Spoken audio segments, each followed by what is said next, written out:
Beef jerky. Hi, everybody. I'm eating beef jerky. Disgusting. Perfect. It's a great way to start. I can't help it. I'm hungry. My lunch was interrupted. It's fine. It's March 12th, 22? I was going to say 2019 for a second. It's not 2019. That's 3 years ago. Yeah, it's been a while since that. Maybe I just want to forget the last couple of years or something. It's, throw them under the carpet. Never happened. We're new 2019. New timeline. Don't worry about it. Discussing table beef jerky top. Look, beef jerky. No matter what brand of beef jerky you're going to go, it's still going to be beef jerky. They're just slightly different sometimes. It's expensive.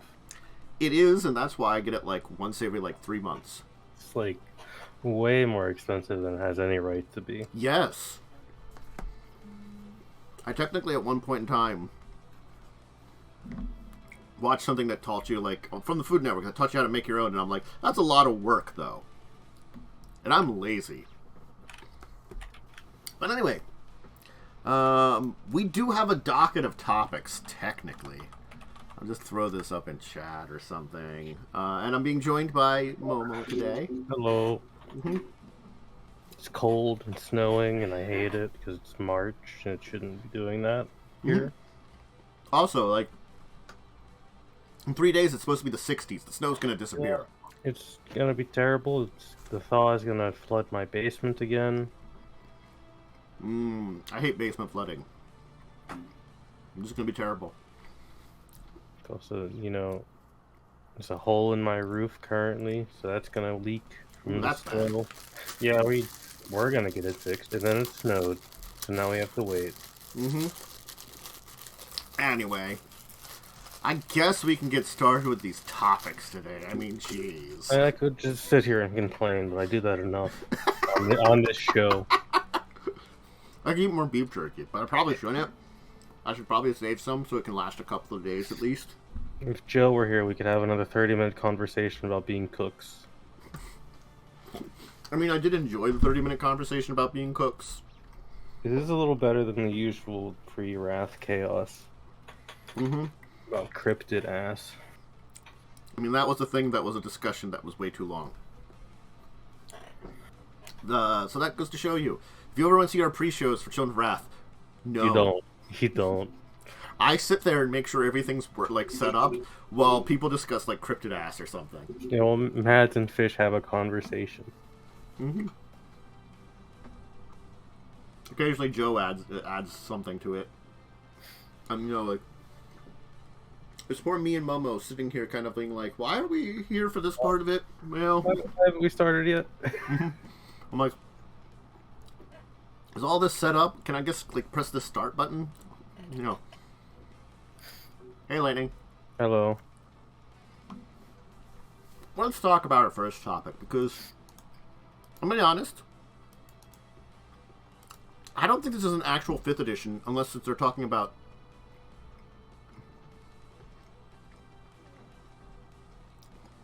Oh yeah, you're an official part of the cast according to them. Because you remember things everyone else forgets, I guess.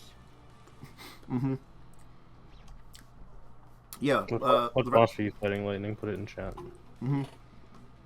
Well, here's our first topic. It's a nice book cover. I don't think it's 5th edition, but I think it's 5th edition for a different reason. I think it's a 5th edition. Mm-hmm. For a different thing. I think it's because Vampire's 5th edition. That's why it's 5th edition. Even though Hunter has had 1 edition. Yeah, I don't remember Hunter having that many editions. Mm-mm. Finally, a fucking World of Darkness book that looks visually good. Because most of them are very ugly. No, that's actually it's a pretty good visual on the cover. I like the visuals. The problem is that the 5th edition stuff is such a lie. And I don't like it. That part of it, it makes me, as someone that I think that's the entire thing, is like calling, like, it's like, for anybody familiar with the entire thing, we know there's not a 5th edition, so it's like we're automatically confused about I it. love looking at the Wikipedia article for Hunter the Reckoning, because it's under books 1st edition, and then just 5th edition. There's nothing in between. Yeah. Mm-hmm. Oh my god, that's real bad. Yeah. That's not good branding at all. It's really bad branding. Yeah. What the hell is Hunter even about? Hunter is about... I think I played the video game of it a long time ago. Hunter the Reckoning is actually a pretty good video game. The original one was on the GameCube. It was a really good, It's like a hack and slash game, right? Yeah, like hack and slash, top down, 4 players, very, the combat is very, like, maybe gunplay, but, like, Diablo, but gunplay, I guess. You know, it's that kind of, like, you're fighting hordes of monsters and stuff. For something on a GameCube, there were a lot of issues and stuff like that. The GameCube did have, objectively, like, a bad controller. Yeah. Nintendo couldn't figure controllers out for, like, the longest time.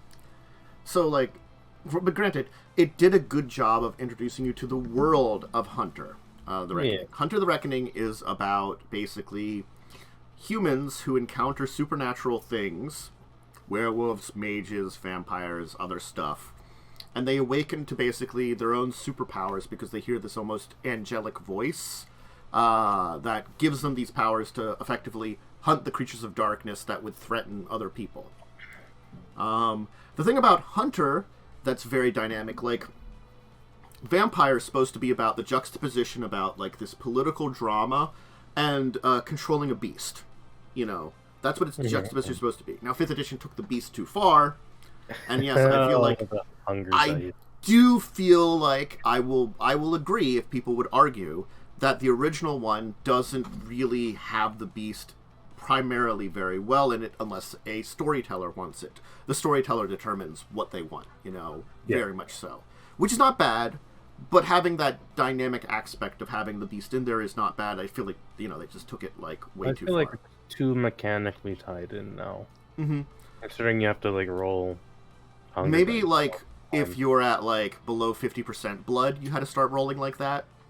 That make more sense, right? Yeah. Like, you needed more blood. Yeah. But, like, if you're really full, you don't have to worry about it. But when you start using a lot of blood, you have to start worrying about it or something like that. But Hunter has to deal with the fact that all these people have horrible amounts of trauma and lash out in different ways because of the trauma. Because they almost horribly died to, like a good example of, like, Hunter's Awakening is a werewolf fights some kind of, like, worm beast in front of them. A whole bunch of people die, and you're, like, the only survivor. That kind of shit happens, but because of delirium for werewolves, people are like, it was like a bear fighting a coyote or something, you know? Afterwards. You know, but maybe you recognized it for what it was, 2 monsters fighting each other, and it fucks you up. You know? But then you're also like a holy crusade in a way. Now, granted, there's those that want to murder all the beasts, those that want to, like, you know, redeem the beasts, and that might also involve murder. There's a lot of there's creeds of the way they go about things. I like the Hunter system. There isn't a good system for Hunter other than the original, and that's what I was hoping for, like, a 20th anniversary, which never came out, because Hunter is one of those ones that, if I get back to doing the World of Darkness games for my Advent of Darkness series that I want to get back to at some point, I wanted to do Hunter. Hunter's pretty cool. It's a pretty neat one. Okay. So, looking at this book, the page doesn't really tell you anything about it. Mm-hmm. First off, I hate that. I hate it's zero. When store pages have zero information about the system. Mm-hmm. And second off, it says introduces Hunters of the World of Darkness for 5th edition. Now, are they just calling it, like, World of Darkness 5th edition now? I think that's what they're doing. Because Werewolf of the Apocalypse is getting a 5th edition. And they don't have 4 previous, like, numbered editions. They're all numbered something else. Like Vampire 5th edition is technically the 5th edition. Werewolf, the Apocalypse. It is technically the 5th edition, but nothing has ever been a numbered edition before for Werewolf. Vampire was the same. So it's just a little weird to me. Mm-hmm. There was technically Vampire. There was like a kind of a 2nd edition, and then there was like a revised, and then there was the 20th anniversary. Yeah. Which the 20th anniversary is the book said I know because I have that book and I've read through it. I don't trust the people that made 5th edition Vampire to make these well. Oh, it's a super marketing ploy. They're calling it like the 5th edition of World of Darkness. It is super marketing. It is marketing because like everything is kind of reaching that. They're just getting into like I don't want to say because D&D has recently taken 5th edition off of a lot of the products for 5e because a lot of old systems are reaching their 5th edition now. Yeah. So when you call something 5th edition, a lot of people are automatically going to assume, oh, you're talking about Dungeons and Dragons because that's the most popular one. Yep. So that's just something that bothers me a little bit. But yeah, this is 100% marketing because I'll be honest. I don't think anyone remembers Hunter the Reckoning that much because it is very old. You have to be someone that knew a lot of World of Darkness stuff. Like I didn't play as much World of Darkness, but I knew a lot of the books and stuff. And I played some Vampire, Mage, and Werewolf back in the day. Those are the ones I did play. I knew about a lot of the other systems, like Mummy, Demon, Wraith, Hunter. They were like these ones that were there. I've read a bit of some of the books of them. Could I run any of them? Probably not. Like, Hunter's the only one because Hunter's pretty simple. And also, I ended up, like, a couple years ago when I was doing a lot more of my scripted stuff on YouTube, I was doing a Hunter series. So I was actually getting into the book proper. Yeah, like, the people who are doing it, it's Renegade. They, honestly, in my opinion, they kind of fucked vampires. Well, it's just my personal opinion. Yeah. The thing is, Vampire 5th edition was not necessarily behind them originally. No, it was kind of given to them because White Wolf Entertainment did some bad things. So they're not allowed to publish anything anymore. I'm really curious what they're going to do for the settings for Werewolf and Hunter, and that's going to be my point where I decide whether 5th edition World of Darkness, as terrible of a marketing term it is, has any leg to stand on. Because Renegade does do pretty good systems. They have Kids on Bikes. It's a fantastic system. And all those versions. They have Altered Carbon as well. Altered Carbon. Which is also another one that's pretty good, I've heard. Outbreak Undead was kind of interesting as an. Yep. I think that's one of them. And honestly, I'd have it in mind. We haven't seen it yet, but what they're doing for like the Transformers and G.I. Joe stuff also and Power Rangers, those all seem pretty good. So, but yeah, Vampire the Masquerade 5th edition was just kind of dropped on them because White Wolf did some pretty bad things with it, and it needed to be fixed and changed. And now White Wolf isn't allowed to publish anything anymore. Yeah. Well, I mean, like, honestly, it was White Wolf just did something in a bad context. I can't remember what it is now. It had to do it's like a racist context, or really bad real life things that were going on at the time. Oh, that's right. I just remember like you could have taken it. You could have addressed that in a much better way. Yeah, they addressed it in a really poor way.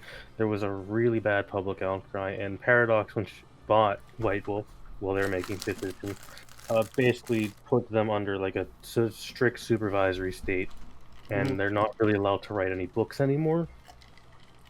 But they still handle the IP. Kind of. So, the thing is, they're probably involved. White Wolf's involved. But the thing is, I don't like the current White Wolf's decisions. Like, that's what I'm going to say. Like, 5e has two major story beats that I really don't like, beyond the Hunger Dice, which are really sucky. I don't like the fact that the Inquisition is such a terrible thing. I can understand a Inquisition forming, you know, that part of the storyline, but again, like, the fact that, like, How the fuck are you hiding it that well? There's no way! Like, Our system is so bad! We're not... Yeah. We can hide things, but we hide small shit. This is so conspiracy level shit that there can be a global war against vampires in secret by human governments, and no one knows about it. How the fuck are you getting that? I don't. It's just they've done a lot of things with the story of World of Darkness lately that I think is dumb. Like, some of the things about, like, you know, groups changing, combining, and stuff like that, I like that. That's fine, but, like... And they're being... You can only suspend your disbelief so far. Yeah. You know, and it's supposed to be, like, our world, but it's in the shadows, that kind of thing. That's what it's always supposed to be. So, when you do something that I'm like, I can't suspend my disbelief this far, this is too much. Like, yeah. I want to see how much people actually use that portion of it. Like, the idea of, like, you know... maybe making it a little bit more personal and a little less giant political, like small-time political, that's fine too, you know, like... Like, what I do, this is me as, like, a person, and I do this all the time with systems and stuff, is, like, I would just take, you know, the basic lore and rules, and just make my own thing. Mm-hmm. And I do, like, because oftentimes in these games, these tabletop games, the basic world lore isn't great, or they change too much between editions. Off Wizards of the Coast, and kind of Pathfinder. Pathfinder uses excuse of, like, it's a time skip, I can change shit, bitches. Yeah, it's a time skip, and so I tend to just make my own stuff. But with vampires, that's harder to do because of how political the system it is. And I think the thing is, if I go even up through the W20, Onyx Path always respected the original material. Yeah. They made changes, but they did logical ones. It's like, it's been like 10 years, you know, and like the apocalyptic stuff that happened at the end of the last editions, guess what? It didn't happen. You know, it was like some bad shit happened, but it's sort of like it was on the cusp of the end of the world, and the world came back from the brink. Now, there's some bad results from this, but I mean, like, White Wolf virtually just burned everything down. They just, like, lit a match, and you're just like, here you go, end of the world. Here's a new book, and then the book isn't that good on its own. It's like, it has some rules I don't like. That's my main thing, is mechanically I don't like the way 5th edition looks. Well, yeah, well, they're like, you did such a great job on Vampire 20th edition. You know what we can do? Burn that down, too! Flame the match! And, like... I mean, like, I understand, like, there are some players that probably can deal with stuff like the Hunger Dice and things like that, but, you know, I've talked to enough people that have encountered trying it and haven't liked it, that have turned it off to them. Like, if I would run Vampire 5th Edition, I'd just change the Hunger Dice rule. Like, and then change some lore, because there's no reason you should have to roll it that much. Well, I mean, like, I liked how, I did that, like, when I did Legacies of Kain, I used the Inquisition, but I'm like, they're a more secret organization that you have to be careful, like, you know, maybe you should start using burner phones, cell phones, and I was also like, they're more, because, like, they're supposed to be involving, like, because, like, the organizations turned to the Vatican vampire hunters, which were still a thing, you know, the Vatican still had their vampires, to get their help with it. It's more of a European issue, so, like, a lot of Europe, you know, vampires can still travel around, but you have to be careful about what you're doing. You have to be locked down. You have to maybe, like, you know, do a lot more secretive stuff. You know, it's a little harder to do things. It isn't like we're destroying everything, you know, and making it that, like, well, you're in your city. You're not leaving it probably ever. You know, you're not traveling. You're not dealing with all the shit that's going on, whatever. But, I mean, but back to Hunter.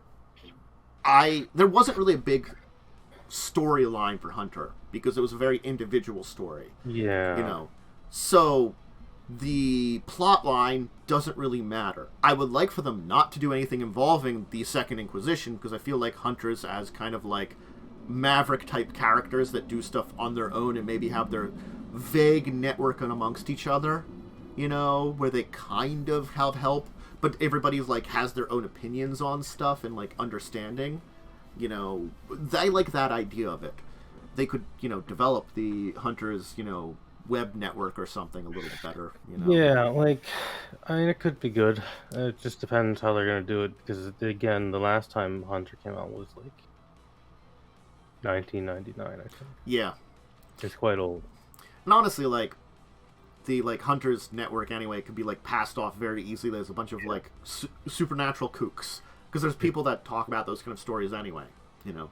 Yeah, I mean, the Hunter's Net is just, like, an early 2000s, late 90s internet forum, I'm pretty sure. It really was. Like, that's how old the system is, by the way. There were probably, like, normal people that were posting stuff on there that made no sense, you know? And, like, you know? The way you could do it is very easy, because, like, cryptid culture is a fucking thing, right? Yeah. You could just integrate it into that. Yeah. It's pretty easy. It's just that there's some people that, like, you know, they're using special symbols or, like, you know, like, key phrases or something that, you know, they know that they're hunters, you know, and they're fellow hunters, and they're actually spending stories about, like, hey, I fought this actual cryptid or something, you know, shit like that. Yeah. Werewolf, God, I forgot they're doing a Werewolf 5e2. They are doing Werewolf 5e, which I'm not against, depending on, like, how it turns out. Werewolf? I'll need to see it first, because Werewolf.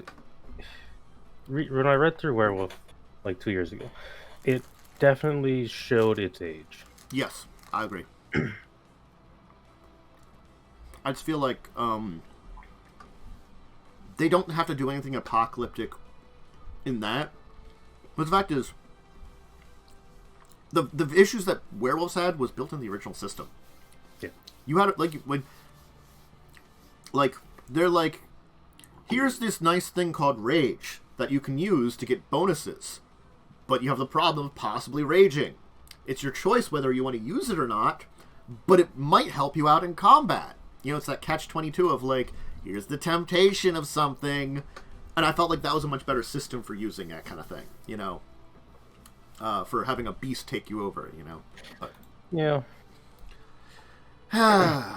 Man, anytime we talk about World of Darkness, I just get, like, sad and reminded that Bloodlines 2 is never gonna come out.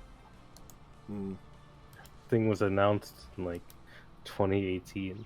There's been no news on it. Yeah.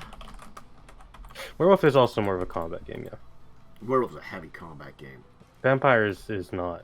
Yeah, it's supposed to be a political game, and they're like, well, it's not now, or something. I don't know what it's supposed to be. Like, push more combat into it, which could have been good, but you gotta do it, like, in a certain way, or else it's gonna feel weird. And it felt weird. Yep. So I don't know what they're gonna do with Werewolf. I mean, moving on. Hey, have you ever wanted to have a Bathysphere? Not particularly. Well, maybe now you can. There's a solo game that's getting a new edition by WizKids that's a bargain basement Bathysphere. I just wanted to talk about it because the name is awesome. That is a good name. The picture on the box is like a barrel. Just using a barrel to travel down to the bottom. Honestly, like... do people have bathyspheres anymore at this point? No, the bathyspheres have been replaced with submersibles. Yeah. I mean, the idea of, like, you know, like a tourist thing of like lowering something into the ocean just to see things to make it easier. I mean, they might still exist as, like, museum pieces. How do you spell? It's got a Y in it. Still exist. Here you go. Yeah, bathyspheres still exist. My question. Oh no, this fucking image of the game board is too small for me to actually see it. Because this reminds me of a type of game that I can never remember the freaking name of it. But it's like a fishing-based board game. It's really good. Yeah. And the game board kind of reminds me of that, where you, like, do things and you fill in little, like, bits on the game board, and then whoever has the most bits at the end wins. Oh, this seems more like a solo thing. Yeah, I think this one's supposed to be more of, like, a little bit of a solo game where you're doing your own thing a little bit. I mean, I don't... solo board games have an uphill battle for me. They're not necessarily a terrible thing. And I do have a free print and play scenario. That's nice. Where's the price? The price is $25. That's not necessarily bad if it's a really good game, and I feel like it's good. So get 20 scenario campaign, they say too, plus a free print and play scenario to test drive it or something. So that's 21 different scenarios you can play in this game. Okay, so for $25, I get 21 different ways to play if I really like it the first time? Like, solo board games are a hard sell for me, because for me personally, board games are a very social thing. Yeah. And I don't have fun playing a board game on my own, because I have played the XCOM board game solo, and I found it very boring personally. Like, I could probably still do something like, if I was in a situation, which unfortunately there's not a lot of situations, but like, camping. If I decided to go camping on my own and wanted to kill some time, I could probably play some solitaire. Yeah. Which is the simplest of board games. It's a card game, you know? I think that's what's better. Solo games are better to be simple than more complex. Yeah. Yeah, I think that's the way to do them.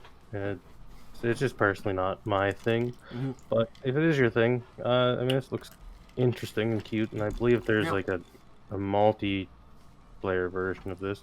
Feels weird to call a board game multiplayer. Like, I feel like if it's getting a new edition, it must have had some popularity, which means it screams to me that it at least is like, if it's closer to that solitaire level of you'd still be okay with playing it, you know, randomly here and there, just if there was an opportunity for it. That's good. If it's not XCOM or like fucking Arkham Horror, which had rules for playing on your own, I'm sorry, that game I would never. Oh my god. There is a This War of Mine solo board game, which feels weird to me.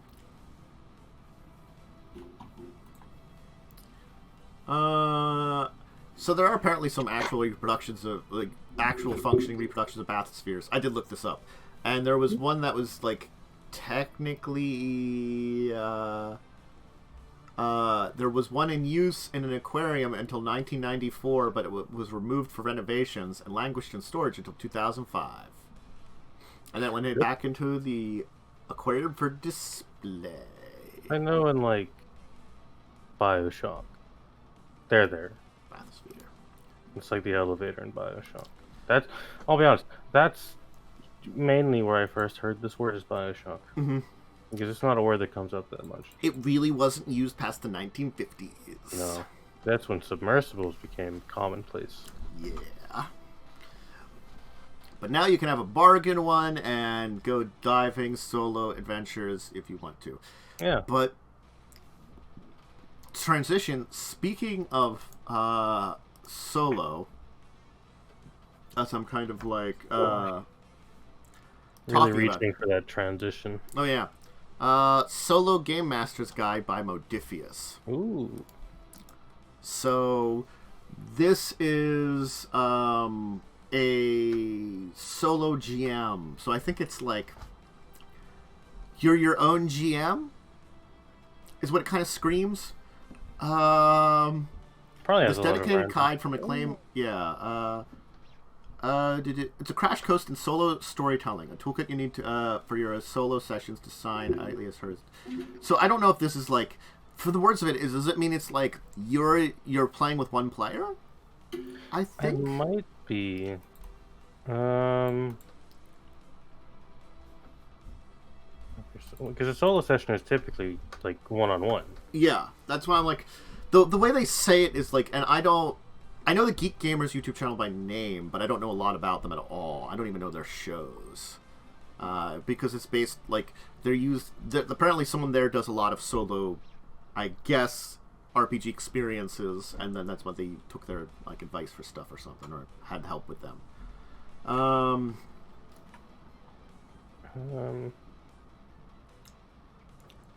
I mean, and the thing is, like, I'm just going to say this here.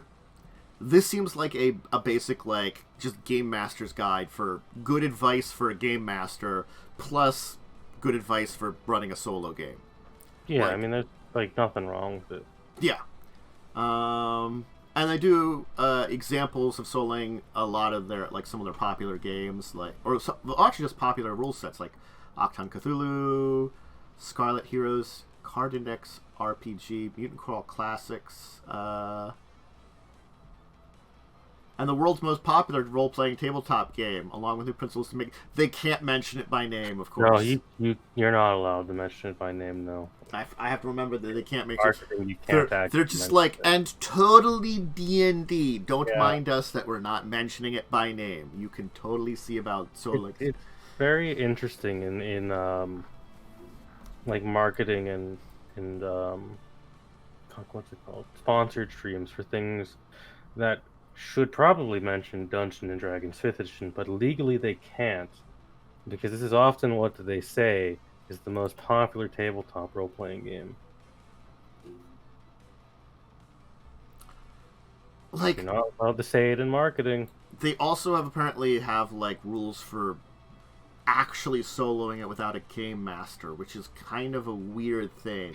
I mean, like, I can see that being a thing, because it would just be, I guess, random tables?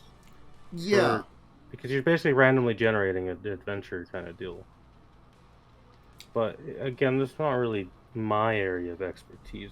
Again, I find these types of things to be more of a social experience. However, not everyone has the ability to be mega social, or the group to be mega social with these kind of things. So there is a market for it. I'm like curious a little bit about like what they want out of it, you know, and what they're pushing for and kind of things like that. And honestly, like, I've always been curious about these kind of games, but it's also like I have to kind of like agree.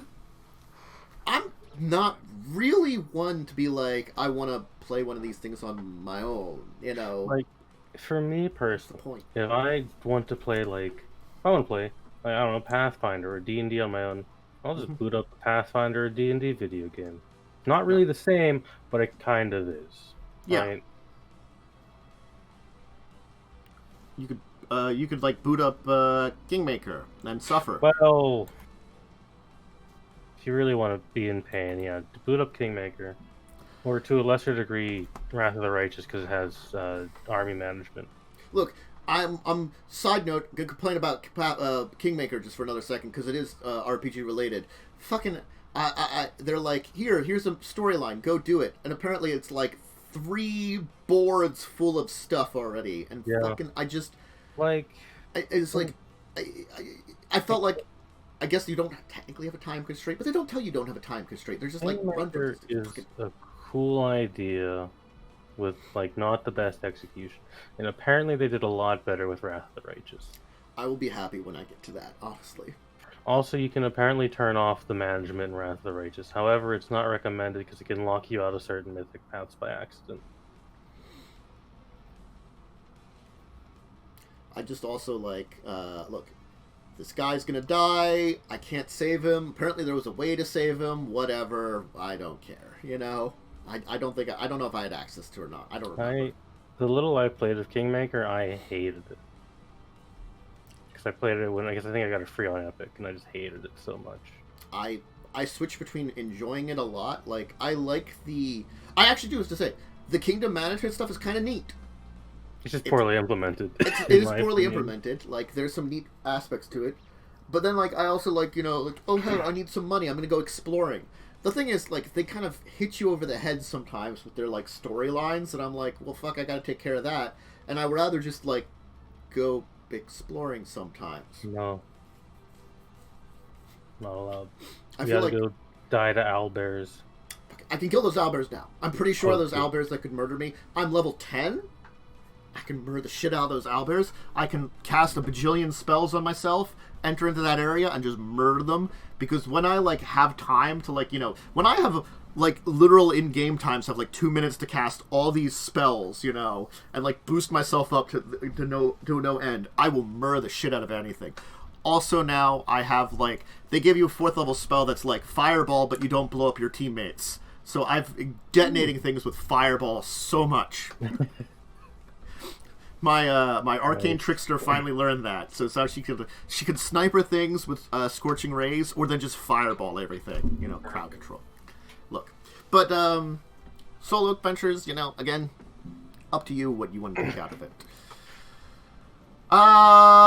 Let's talk about a board game that's on Kickstarter. Ooh, that's board 1 to 4 co-op sci-fi dungeon crawler, which is a hell of a thing. Earth Under Siege Flashpoint, and they're relaunching it.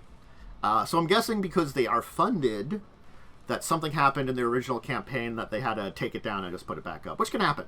You know, they might. Yeah, you can get something wrong or run into issues, then you would take it down, because I believe this on Kickstarter work. None of the money gets taken until the campaign's like funded and finished. Yes. So they can just redo their thing. It's completely fine.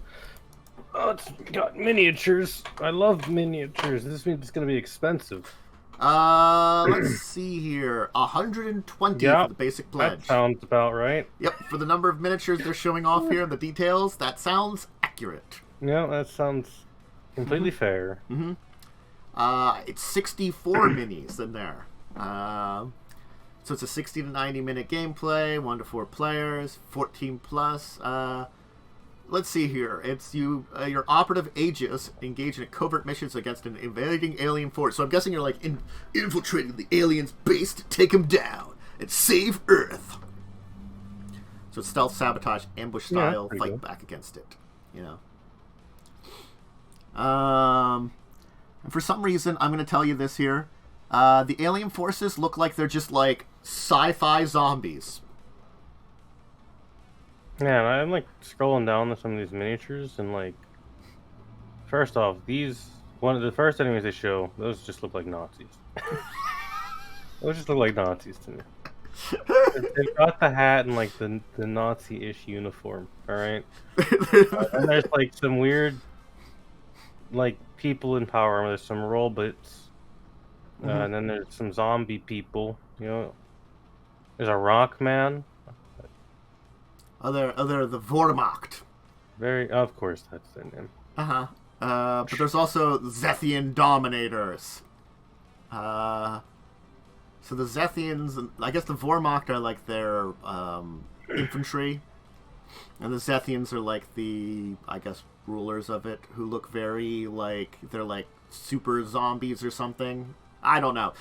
I feel like it's a cross between like someone took like a lich out of D&D, and then they also combined it with like some Wolfenstein, like the newer like super ridiculous space Wolfensteins.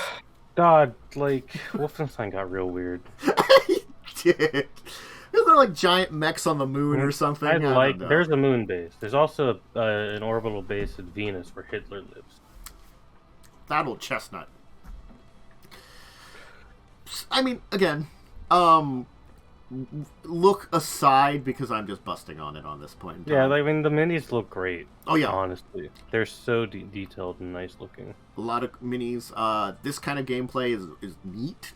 I personally love these kind of games. They're just a little too expensive for me, personally, because I'm poor. Yeah. This would be something me and a group of friends would go in on the cost. Mm-hmm. There's a freaking mech called the World Killer. That's kind of cool. Hell yeah. You know. It's the because they've got some like expansions that you can get and stuff, and they're showing it off. Because they got one expansion that they're also showing off. They have 3 languages, 2 pending. That looks like English, Italian, French, and German and Spanish are pending for languages, so you can get them in multiple languages and check it out. I thought it looked cool. It looks cool. Pretty cool. And that's why I thought it's funded. If you really like these type of games, check it out. Yeah. Let's talk about for all the stupid books they're showing off for Power Rangers, Transformers, G.I. Joe that they're selling. One of them finally stood out in my mind. I'm like, I want to talk about this one because it's an actual useful book. It's not like a collector's edition or an accessories pack. It's a fucking settings book. It's Adventures in Angel's Grove for the Power Hunts. It's basically first generation Power Rangers. You want to fucking play that? Here's rules for it, you know? I'm like, my God, why don't you have more of these products? Why don't you show off more of these products? You know, I've... Renegade, they have to have 1 billion expansions.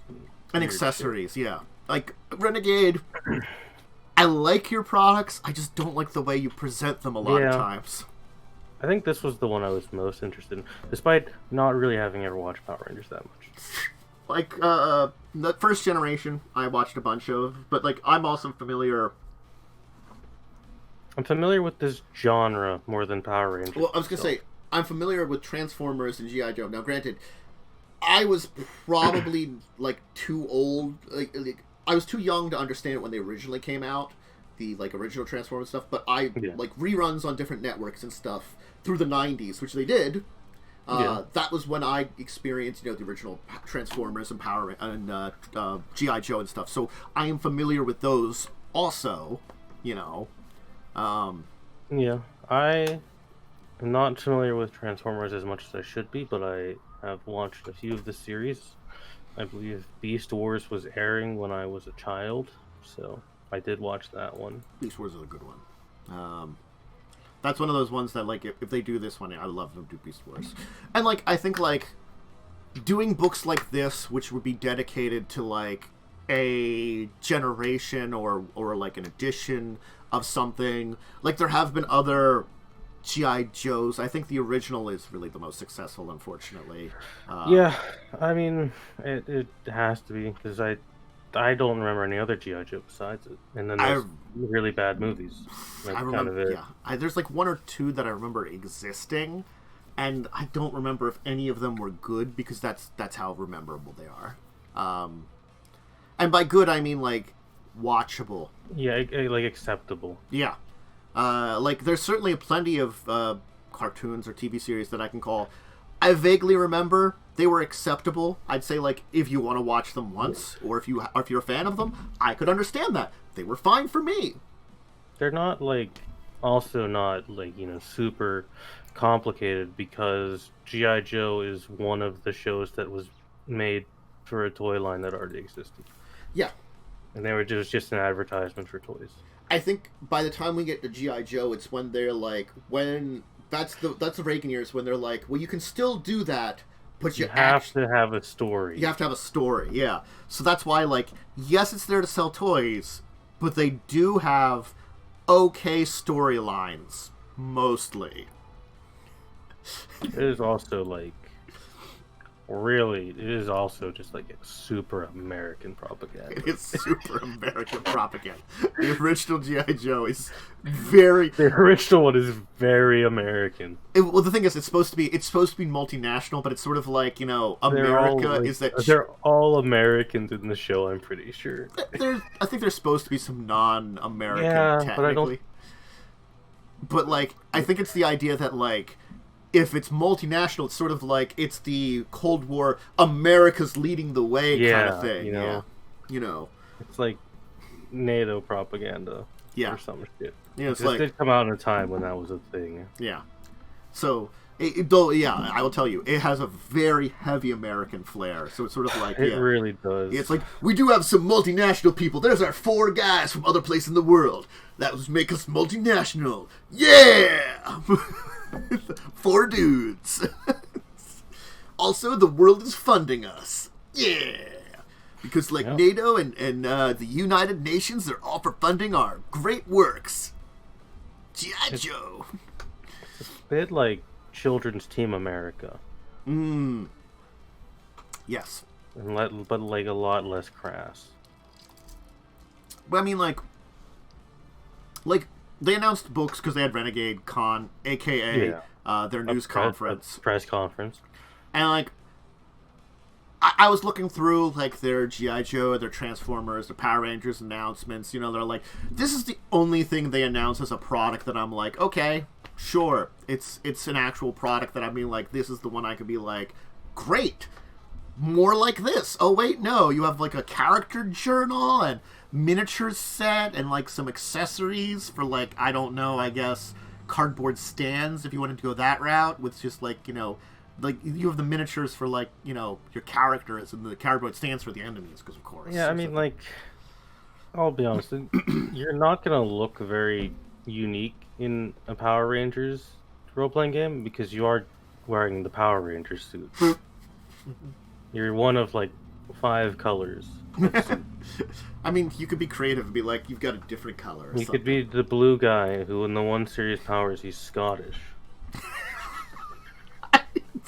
I don't remember what series that one is from. I saw that eventually. But I've seen that clip before. Yeah, that clip is just like, I'm like, what? I mean, you could give some, like, you know, like, it's the Purple Ranger now or something there. You could be the Purple Ranger, sure, why not? I don't know. You can be creative and stuff like that, but you're just color-based. Everyone's gonna fight over the Green Ranger because I think he was the most popular or something. Yeah. But now, what's Angel Grove supposed to be? It's like Miami or LA, you think more of? Let me see a picture of it. Yeah, Angel. It felt like a little bit of like both, in a way, you know? Maybe more California. It is literally in California. Oh, is there an actual place? No, it's a fictional city in California. Oh, okay. So it is California. Okay. It is actually just California. That makes sense. It does look a bit California. It's basically LA. It's probably less LA. It's like we're making LA, but we're making it like without the things we dislike about LA. So that it's LA, but you can't really use the name LA. Yeah. Because there was that weird period for a long time where you kind of couldn't use real city names in certain things. Mm-hmm. In our crazy fantasy stuff where we're destroying cities, we don't want to destroy the cities. Yeah, and then Independence Day happened, and everyone was like pretty cool with cities being destroyed in media. I'm sorry. Don't they have like buildings destroyed and stuff a lot, you know, in that show? I can't remember. Yeah, like in Power Rangers gets destroyed a lot. Yeah, like skyscrapers. Those take a long time to rebuild. Yeah, like this is one thing I'll always say. It would be terrible to live in a place with like superheroes. Mm-hmm. Because you have a high chance of just dying, and your home is just going to be flattened by something stupid. Mm-hmm. Giant robot alien invasion, a supervillain of some kind that has some kind of weird power. Honestly, if you don't have a power and you're in one of those worlds, you are screwed. You're like gonna die eventually, or like way too early. I feel like that's something that like. Hey, Marvel Cinematic Universe, address the trauma of, like, fucking superheroes in your universe. I don't know if they ever did. I mean, they vaguely address some things, but they're like... They address some things in, like, Endgame. Mm-hmm. But they don't really focus on it because it's Marvel and they want to be kid-friendly. Mm-hmm. They vaguely address some things, not well. But, anyway. Good Power Rangers book. I moved on from my, jerky, that I also have some Pop-Tarts next to me. I have a Cherry Coke next to me. Mm-hmm. But they're like uncooked Pop-Tarts, because that's fine. That's like a valid way to eat them. That's my preferred way to eat them, honestly. Because I'm too lazy to use my toaster, because I have to dig it out of the cupboard. It would have taken time, and I just grabbed the bag, and it's just like, I can like, if I'm eating a Pop-Tart, I'm already at a point in my day where I don't give a shit. Well, that's what it was. It's like, God, I can't... There's nothing to easily make. The kitchen's being taken up by like people working on stuff when I try to return, and I'm like, I guess I'm just gonna grab these Pop-Tarts. There are certain foods you eat where you've reached the point in your day where you don't care anymore. Mm-hmm. So here's our next topic, and I'm gonna throw these out one at a time. For whatever reason, Renegade Game Studios announced 3 deck building games. Oh my god. G.I. Joe, Transformers, and My Little Pony. That's not... Alright, sure, you know... Because they already had I thought they already had a Power Rangers deck building game or something like that. They probably do. I thought that's something they had earlier or something. So now they're like, what else can we make a deck building game out of? My Little Pony. Like, I don't... What is it with all these deck building games lately? I'm gonna be 100% honest. For the most part, like, most deck building games I've played, I hate. The sole exception is Magic the Gathering. Yeah. Like, well, the thing is, I think that this is the, it's not the CCG, because it's a collectible card game. This is the, I can't remember the title of it. If I've been doing more stuff for, Fantasy Flight again, I could remember the term for it. It's not technically collectible, but sort of like we can have expansions to make it kind of like, you know, those kind of games, which I typically hate. Yeah, because I know like Fantasy Flight had like their. I remember they had a Lord of the Rings one. I can't remember what else they had off the top of my head. I know that much. Netrunner, that one that Joe owns. That I played with him a couple of times. That's technically. There's a Star Wars one as well from Fantasy Flight. That's right, and there's a Star Wars one. Where it's sort of like your collection is as many of the products they buy. So it's sort of like it is semi-collectible, but not really. You're not getting card packs, so there's not really anything random in them. Yeah. Kind of deal. If they sell you, what in quotation, a card pack, it's going to be the same card pack every time. Yeah. Which I think they've done some products like that, or like Fantasy Flight's been pretty bad like that. They've been like, here's some card packs that you can add to your thing, you know. Fantasy Flight, I have so much mixed opinion on Fantasy Flight. But that's a topic for a different time, or now I don't. I mean, like half of their product lines, I'm just not a big fan of, and the other half, like. Legend of the Five Rings, it's a cool idea. I hate some of the systems in it. You know, like the flaw system, I think it's a little too harsh. Yep. The Star Wars role-playing game, I've actually played. It's pretty good. How doesn't work on Roll20. Yeah. It has special dice. Yeah. So it doesn't work on Roll20. And I think, like, the Star Wars one, here's something. Have you heard about a new product from that line in a while? No, I actually haven't. I don't know what's going on with it. I think the last book they released, I think was, or the last main book was Force and Destiny. Yeah. They might be gearing up for another edition. Or maybe someone else is doing it. Like, because honestly, I don't know if they have. I just don't know. Like, I don't really know, because the Fantasy Flight stuff was pretty good from what I remember playing. Although it is a little weird playing a Jedi, because they kind of almost don't want you to. So 2013, they do have Age of Rebellion, Force and Destiny, Force Awakens. They did one for the trilogy, and they did a Rise of the Separatists for the Clone Wars kind of thing. So for in looking at just the role-playing games, the last one they released was Force and Destiny, which was from 2015. So there hasn't actually really been...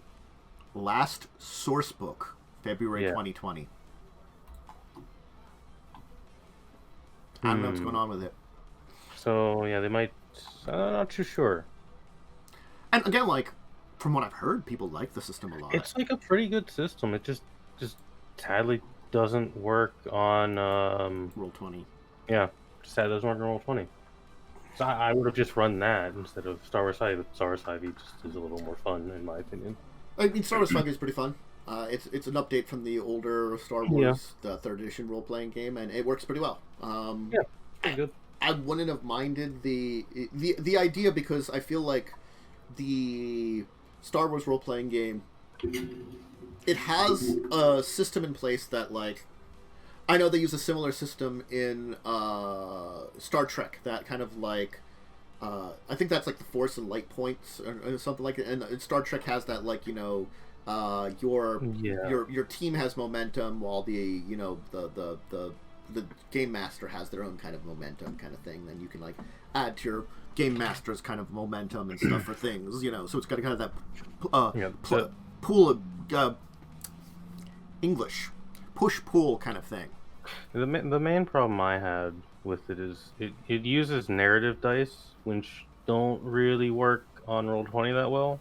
Yeah. Because they're a special kind of dice, and Ooh. I think you have to pay for Yeah, like premium Roll20 to unlock them. If you pay for a sub, apparently, according to Lightning, you get Yeah, the plug-in for the proprietary dice.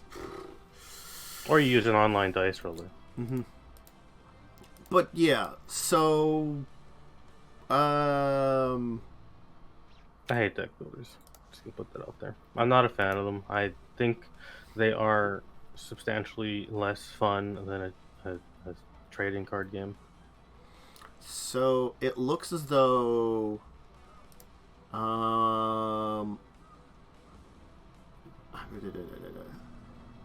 it just is more deck builder stuff, honestly. I'm gonna say that, like, I don't know why they have a lot of it. I don't know how popular it's going to be. It is, maybe there's a big popularity for deck builders. But I mean, like the video game market for them is like still exploding for it. There's so many deck building video games. Yeah, that's true. It's a kind of genre that's kind of come into existence, and like, honestly, none of the really deck building video games really interest me, though. There was like Slay the Spire I played through that was like okay, and then that was kind of it. I have to say, like, I have very limited capacity for roguelikes overall. I think that's fair. I gotta be honest, I played the shit out of Spelunky. But that was back on my PS3? Yeah, my PS3. Yeah. And I've got a couple. I played a little bit of, like, Enter the Gungeon and stuff like that. But it was just, like, it's just not enough for me after that for the other roguelikes and stuff. And so it's like, I don't know about it. And, like, if it's kind of got that same... I don't know, the deck builder is, like, just getting back to just deck builders in general, then it's just, like, can't sell me on it. But I'm like, going almost on a different tangent. But I don't know. They're announcing a lot of them. Whatever. It's a thing they're doing. We got 2 more topics, though. This one is, it's not a USAopoly does it again. It's a USAopoly okay again. Disney Smash Up. All right. So, I like Smash Up. I don't think a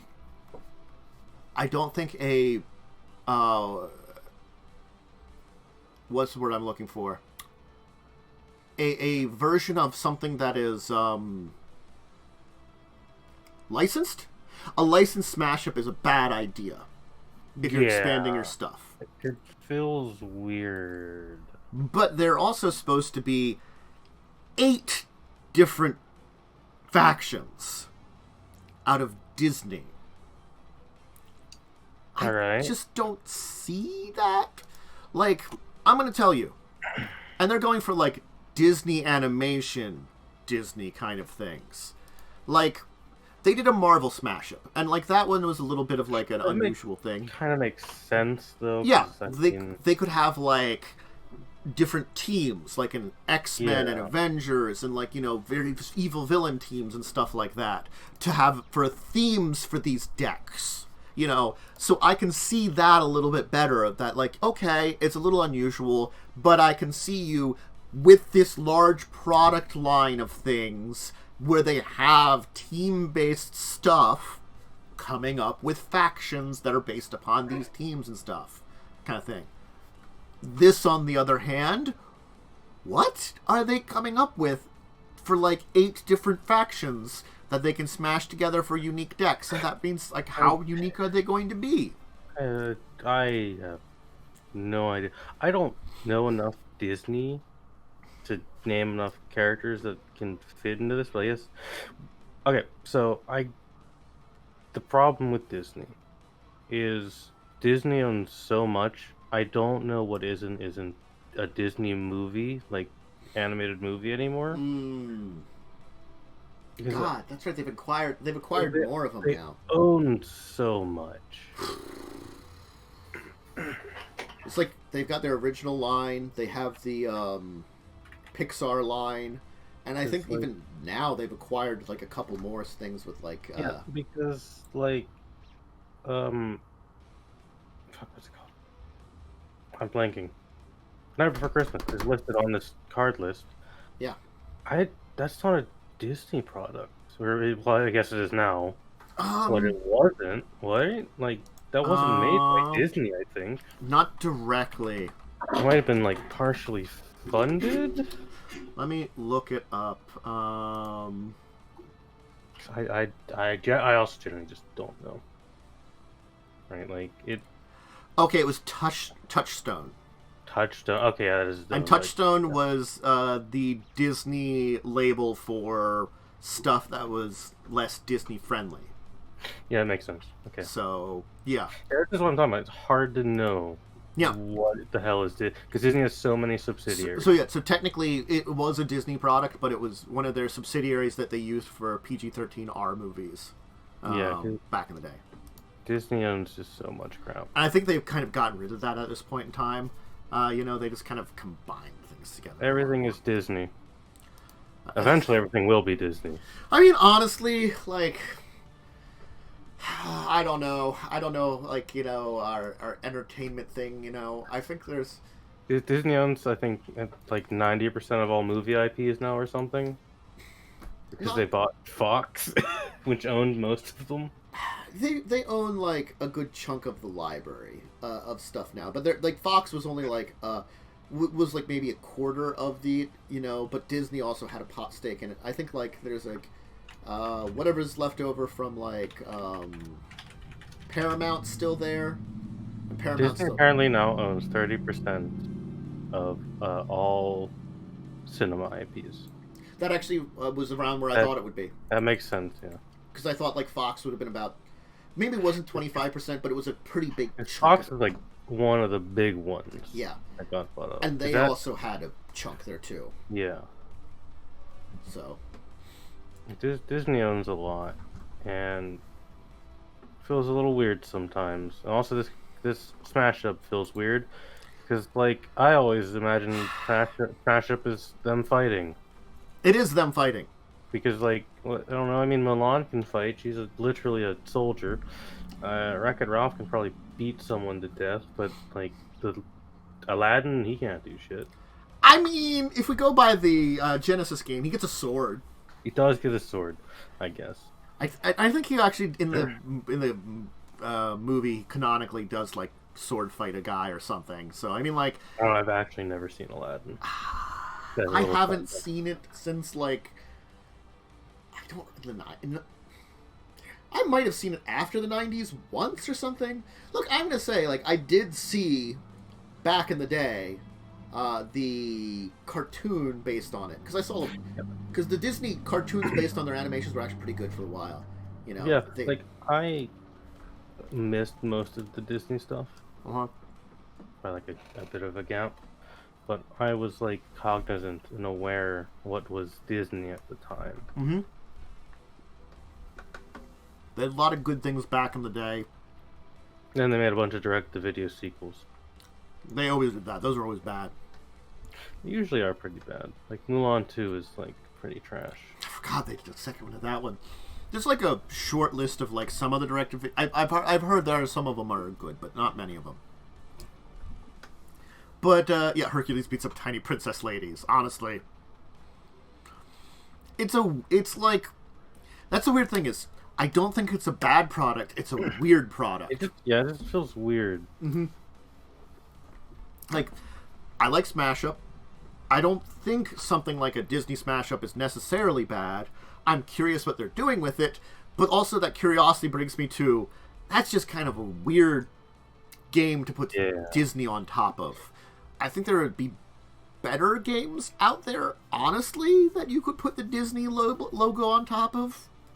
I mean, like, I'm assuming because it's Disney, it's probably going to have, like, unless it's just, like, the classic Disney, it's going to have other shit in it. I mean, it looks like they're... Just classic Disney? I don't know. Like, if it's classic Disney and Pixar, I don't know any of these things. It looks as though they're at least going animation route. Yeah. So they might have a... They've got, like, like, the cards they're showing off here, like... Honestly, I'm not even trying to read what they do. Yeah. You got Jack Skellington and what's her face. You got Aladdin. You got the two ladies from Frozen. You got Wreck-It Ralph. Got Beauty and the Beast, Big Hero 6, Lion King, Mulan.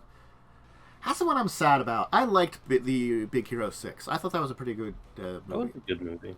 I would have liked more on that one. It was a weird thing that they like took a weird pseudo Marvel product and made it its own weird thing, and I liked that. I thought it you know, it didn't need to be Marvel, but it was kind of Marvel and superhero. I don't know. I don't know what they've done with it at all at this point. I think they made a TV show, and that was kind of it. Was the TV show any good? Probably not. They can't really make many good TV shows nowadays. I'm sad for you, Disney. Come on, make some better TV shows. There's only a few that I've heard about in the last, 10 years that are pretty decent. I mean, there's a few, which is more than I would think sometimes, but, still.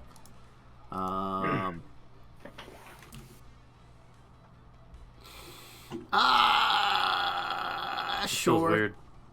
Sure, let's talk about our last one. I mean, this one was it was kind of interesting, so I thought about it, and then I put it in the back end of the docket. But why not? We'll just throw it in here as a short one.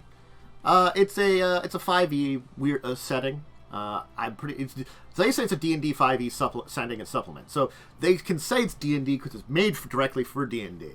It's under the creative license, I assume. Yeah, so they can actually use the name. Mm-hmm. It's it's nearly three-quarters of the way funded. 25 days to go. It's like the Spark Sun universe, they call it. New races, classes, items, and mechanics. It's the idea that it's technology and biotechnology in a D&D setting, I guess, or something. It's interesting. Yeah. Between technology and biology. Okay. So I assume there's going to be weird construct races. It just looks like it, yeah, because there's Golem Man, a Protoss from StarCraft, human. There's this idea of something called Spark or something, And also this tiny fairy I didn't see, I guess. Mm-hmm. So I guess it's Magitech kind of shit or something, maybe.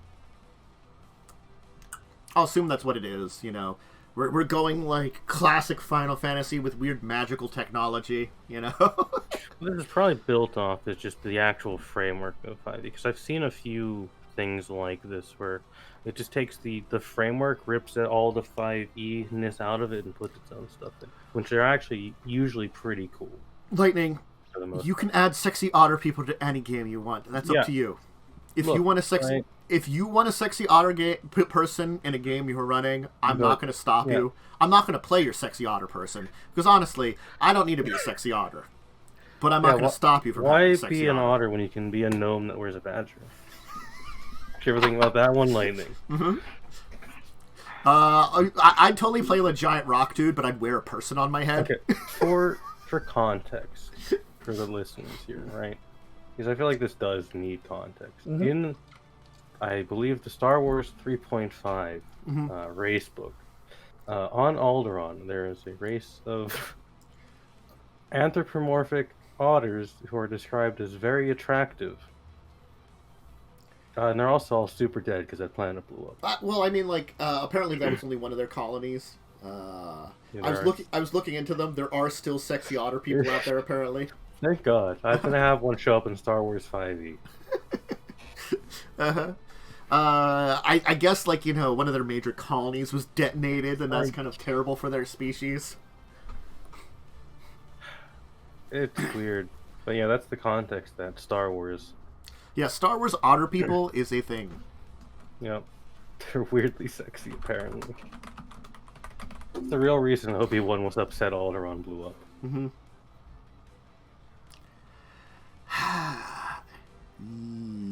Yup. It's a thing. It's a thing. Anyway, that's a Kickstarter. Let's talk about our week in gaming. Hey, did you do anything I didn't do anything last Saturday. Did you do anything last Saturday? I forget that we should talk Saturday evenings. God, did I do anything on Saturday? I don't think so, but I think I forgot to talk about something 2 Saturdays ago. Maybe. But I definitely didn't do anything last Saturday. Last Sunday? I didn't do anything either. I did have a game last Sunday. It's my early morning Sunday game where I'm barely functional for because it's early in the morning. we robbed a crypt, basically. Hmm. We stole a man's skull so I could cast necromancy spells. That old chestnut. And yeah, I, in the back of a wagon, told no one, started casting a necromancy spell, summoned the ghost of my necromancer master, who I murdered, and said, "Hey, you work for me now. Don't complain." Hmm. Because apparently, no one saw the signs that I'm playing someone who's not a good person, despite me literally telling them I'm a necromancer. Yeah. We also got a pet dog, apparently. The fighter adopted a dog, and then we fought some owlbears, and the party was taking too long, so I wasted a 4th level spell on an owlbear.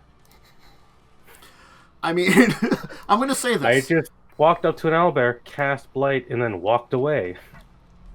If it was, freaking the Pathfinder Kingmaker owlbears, where they're like CR10s or something, you know, maybe it's like 8, but still. Like, there could have been a peaceful solution. Our ranger chose the shot. Everyone else was like, "Oh, don't do that." And I'm like, "You guys are taking too long." So I just walked up and blighted an owlbear and one-shot it and then walked away. I really. And everyone was like, "Wow, you're evil." No shit. Were the signs not there? Was I not clear enough when I joined the group? Mm-hmm. Everyone is like super oblivious to everything in that game. Man, it's almost as if, like, god damn it, I have more complaints. Kingmaker, have your owlbears just be actual owlbears. Why are you making them, like, super deadly? AC 15, 47 hit points. Why am I fighting owlbears with, like, 20 AC, like, 100 hit points that do, like, 25 damage apiece or something stupid like that? God damn it. Anyway, Monday. Anything on Monday? No, I don't do anything on Monday. I'm so upset. Tuesday, we had Star Wars, didn't we? We did have Star Wars on Tuesday. You guys went to Yavin. We introduced a new character who's a human weirdo.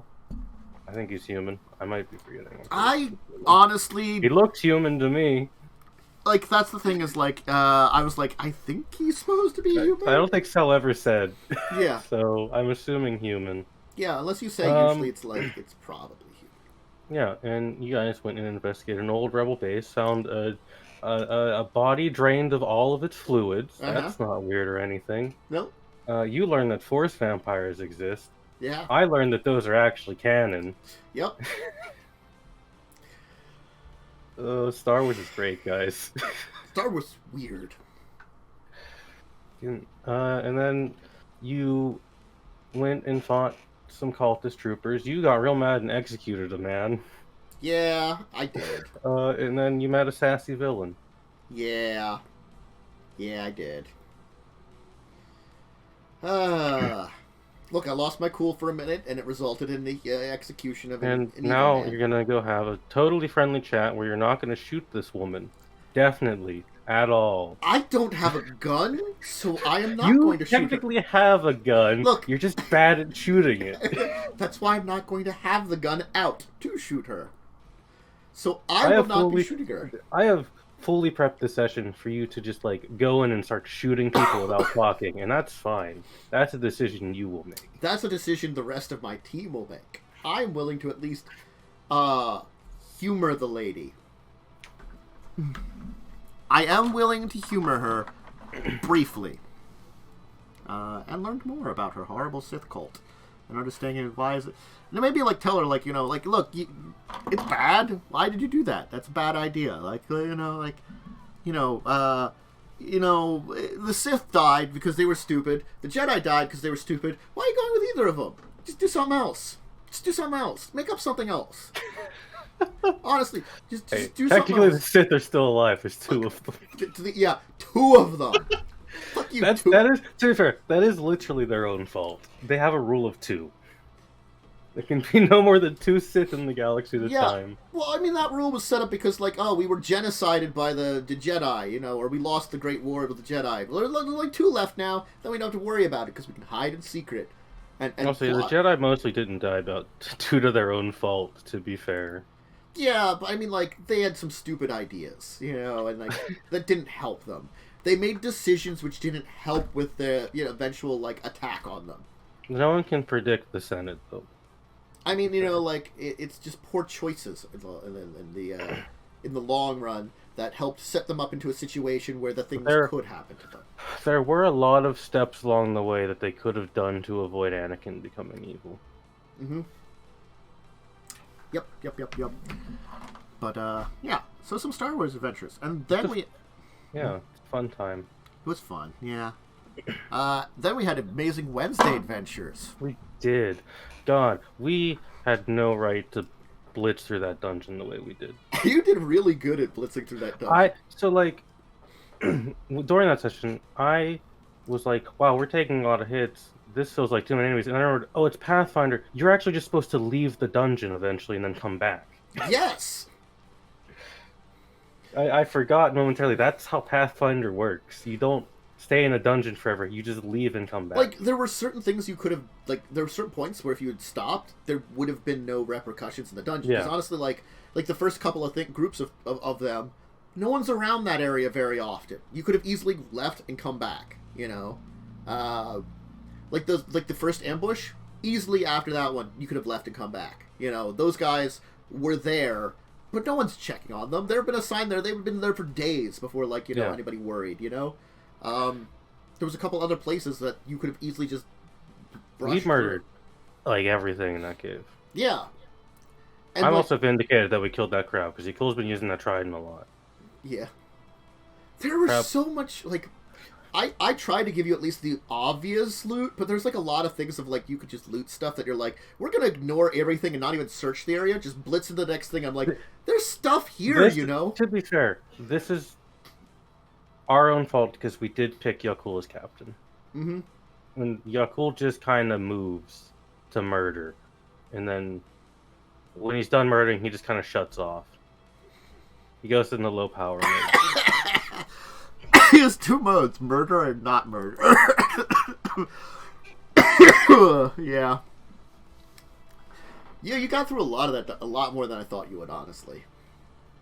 You just chose to blitz through everything. It was... Man. And there's nothing stopping us from looting the place after we cleared it, to be fair. That's mechanically you don't get stopped from doing that. That's true, but also, I feel like... It's inefficient. I feel like you're not going to do that, though. I mean, I will. I like money. I need money. Yeah, but, it's just not efficient, and it's, a lot... I just feel like it's just, a step back and weird. This is what happens when we forget. We've been spoiled by 5e, where the game demands you stay in a dungeon. It does. But then, speaking of 5e, well, I mean, did you have anything else on Wednesday or Thursday? I did have a Thursday game. We have traveled to the future accidentally and accidentally broke into a woman's apartment by time travel, and 2 people threw up on her floor because of time travel. She got real mad at that, pointed a gun at us, and told us to get the fuck out. I'm assuming time travel makes you nauseous. Most of us have never teleported before. Ah, that will also, have an effect. So yeah, we're in. The sessions were fun, but it's really weird because we're in a setting that I made, and I was the only fully functional character because the rest had weird magic overload and super exhaustion. And I felt there were decisions I couldn't make because I literally made the world for this. Yeah. So it was a little weird, but we got through it. We did have Children of Wrath. Where, Kaz got to meet with his family. He had a wonderful, loving family reunion with his father, of course. So great. Loves that man. Who's not really his father, apparently. No, his dad's a cuck, apparently. So yeah, apparently, his mom, early on, after his sisters were born, she, was, she apparently had an affair, a fling, with an intelligent, attractive goblin man. With a hot young goblin. Mm-hmm. Who's just wandering into town. showed off some stories. And apparently that affair lasted for quite a bit, actually. Apparently. Uh-huh. So, yeah. And we went to the Mana Rig, I think. That was the Mana Rig, right? That was the Mana Rig. I mean, there wasn't much there, but it was there. It was like some story piece kind of stuff. Yeah. Yeah. So, yeah. Good Very fun. times. We've met with most people's families that we can. We can't meet with Claude's family because Claude... Yeah, they're dead, and also there's probably too many of them. Yeah. Some of them might not be, honestly, but then they're also, like, Claude has a lot of people inside of him. Yeah, so the ones that aren't dead are maybe in other dimensions, maybe not. Haven't met my family, but I'm super concerned about taking them to meet them because Carrion has said she wants to fuck my wife and daughter. She is just... She didn't actually hit on Cass's mom then, which I'm surprised. Didn't have an opportunity to. Good luck to Carrion if she wants to try it, because Cole's wife is like blue and black mana. Which is pretty fucked up. So, adventures. I also had another game on Friday. Because we did 2 sessions of Lightning's game because we missed a week. Okay. We did the rest of our future timeline. We did eventually go home in that session. And not much actually really happened in those sessions because we decided to, for once, be sane people and not murdery. We're not really typically murdery anyways. We just get into a lot of combat, but we decided to avoid combat because we watched TV and learned that guns exist, and we're like, I don't want to be shot. Yeah, the most eventful thing that happened is we found a gang of halfling street racers who really like family because you don't turn your back on family. Right. That's a great one to find. Yeah. So yeah, I made friends with a halfling street gang from Fast and the Furious. That's the family. And then we also went to like a Japanese style arcade and learned that my character both doesn't understand video games and hates them. My character was very boomer that session. She did not like the future at all. She didn't like technology. She didn't like the future. It was weird. And our rogue was really into it. Our rogue also went back in time, still wearing future clothing, and refuses to take the future clothing off. So he just looks like an actual freak. But they also have like polymers on or something, like polyester. It's like where'd you get this? I believe it was described as looking like a Matrix character. So there's a Matrix character walking around in medieval times. That is a little weird. I'm not gonna deny that. That's definitely a little weird, a little silly. Yep, that was what happened. Good times. So yeah, I think that was our week in some exciting tabletop there. I forgot a deep discussion. I skipped over that. We did skip a deeper discussion. We can do that now. Let's do it now. You do it now. Character death, because it almost happened a lot of times, but it also does happen. Death is part of a story, and there are ways to circumvent it, but eventually it's going to happen. I've killed characters before. I usually feel a little bit bad, and then I stop caring moments later. I have killed characters before. Not honestly, I've killed this is the thing I forgot, is that when I brought you guys into Carrion Crown, I had 2 times of running it. One was a very traditional Pathfinder game, but it was a bunch of people that I played Pathfinder with pretty religiously, so they made good characters and knew what they were doing and had plans related to, oh hey, this shit's going on, we can plan accordingly. Yeah. The other team Well, I got numb to character death somewhere along the way. Like, I think when we 30 characters later. Oh, Jesus. We actually got to the last adventure. Oh my god. The amount of characters we went through. What is left at that point? What is the tying... How are you tied to the Joe's story character. He's the only one that Joe's lived. the only one that lived? Oh my god. The other 3 players went through constant amounts of character. It was 3 or 4 players. We went through a lot of players. They went through a lot of... Some of them lasted longer than others. I've joked about Sneakers, the rogue that impromptu... I do like Sneakers. Sneakers actually lasted like 2 adventures. Like 2.5 adventures before dying. And it was a tragic death losing Sneakers. Yeah. It's really sad. Like, I feel when we did Carrying Crown, I'll just say Lightning made a bad character, unfortunately. Cool concept, but mechanically didn't work. Umber picked possibly the most mechanically weird class, because Magus is a weird one that's a bit hard to learn. And he took a difficult version of it, the armored one. Yeah, took the difficult Magus. I feel like I was the only one who made a character that really worked in the lines of Pathfinder, and so did Jess, because I made half of Jess's character.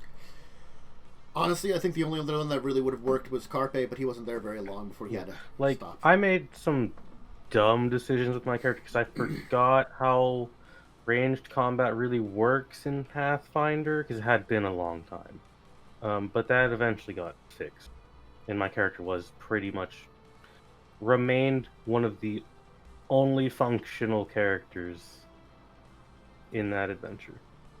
But it was a good learning experience for other people on what not to do in Pathfinder when making a character. Yes.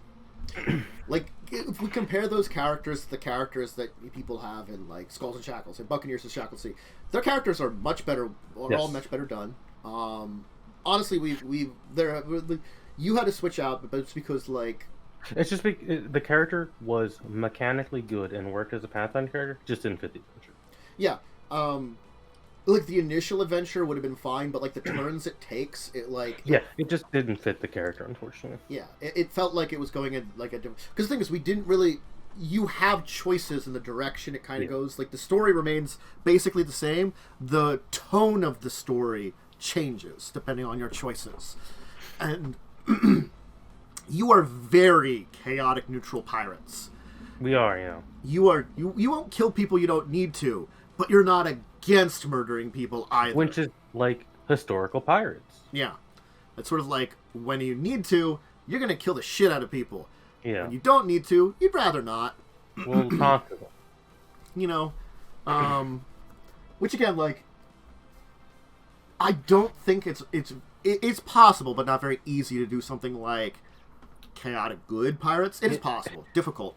Yeah, it's hard to be a good aligned pirate because it's kind of being good aligned is a little bit against the nature of pirates itself. Yeah. But it is theoretically possible, depending on who you do these things to. Yeah. I also think it's possible to lean that direction too. Yeah. Like, things like, we'll target merchant ships, but only from this country because they're bad, or something. Yeah, like only, like, I don't know enough Pathfinder. Schlaxian merchants or something. Yeah, they're evil demon worshippers. Well, devils, they're different. Yeah, they're lawful evil. Yeah, they're lawful, not chaotic evil. That's fine. They're still pretty terrible. Like, I feel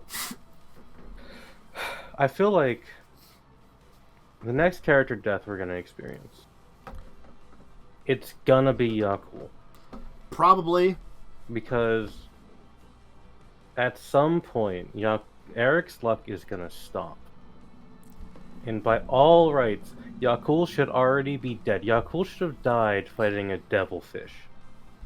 Yeah, oh, the devilfish, you're right. Yeah, Yakul should have died there, but didn't. Because of a nat 20 on like a fortitude check or something. Yeah, he made a check and it was when he needed it. And the thing is, that's happened like, honestly, the amount of times he got beat up during that entire dungeon crawl this last adventure, I was like, how are you still alive? How about you dropped at very least? Like, now Yakul is like partially barbarian, so even harder to kill. Yeah, I mean, like, his survival against the plant, when he crawled up there and, like, he's just face tanking it, and I'm like, this is a really bad choice. I was fully prepared to be like, all right, to just post in chat, Eric won, he makes the first Magus. Because for those of you who don't know, we have a running joke that when each of our characters dies, we're just going to make a Magus. God. He had to roll a 18 to survive. Like, yeah, and he so it's did. Like, he failed the first check, so I basically gave him a reflex save and a second check to save himself, because he's falling far enough that seems logical, you know? Yeah, it's the initial check to try to, like, leap off and not fall on the boat. So I'm like, okay, there's rigging, and, you know, you might be able to, like, you know, grab a rope, kind of rope burn yourself a little bit to kind of, like, redirect yourself towards the water a little bit. And so I'm like, you make the reflex. I think I only said difficulty 20. It was still pretty difficult, but, you know, possible. He made that one. And then I'm like, okay, now, you're at, like, 1 or 2 hit points. You have to make a DC 23 check in order to dive into this water. Or DC 25. It is, you have to roll, he had to roll an 18 to get that 25. Natural 20. Natural 20. Just lived. Like, it's like, I lived, bitches. I was just gonna say it. I don't. This isn't really because I do love Yakul, but I feel like if Yakul dies and Revia actually becomes the captain, we will die a little bit less often, or get horribly maimed less often, because Yakul's go-to decision is smash. Mm-hmm. Mm-hmm. It is a thing that like, he was a good face character because he kind of impressed a lot of people with, like, you know, his strength and, like, stuff like that. So he's not bad as a face character of the team. As a decision maker, which he's promptly been voted out of. Yes. But yeah, like, that's gonna be the next death, and I'm already prepared for it. But death happens in a campaign. Sometimes, you know, you die in stupid ways due to your own fault. Sometimes you die due to a bad monster mechanic, or sometimes, and this is something I've done as a player, is I've purposely, like, full on just sacrificed myself to kill, like, a big boss, and then refused to be resurrected because I felt my character had achieved what they wanted to on this earth. Yeah. I can see that. I think, the thing is, character death doesn't necessarily need to happen. That's the thing is, like, you should be ready for it.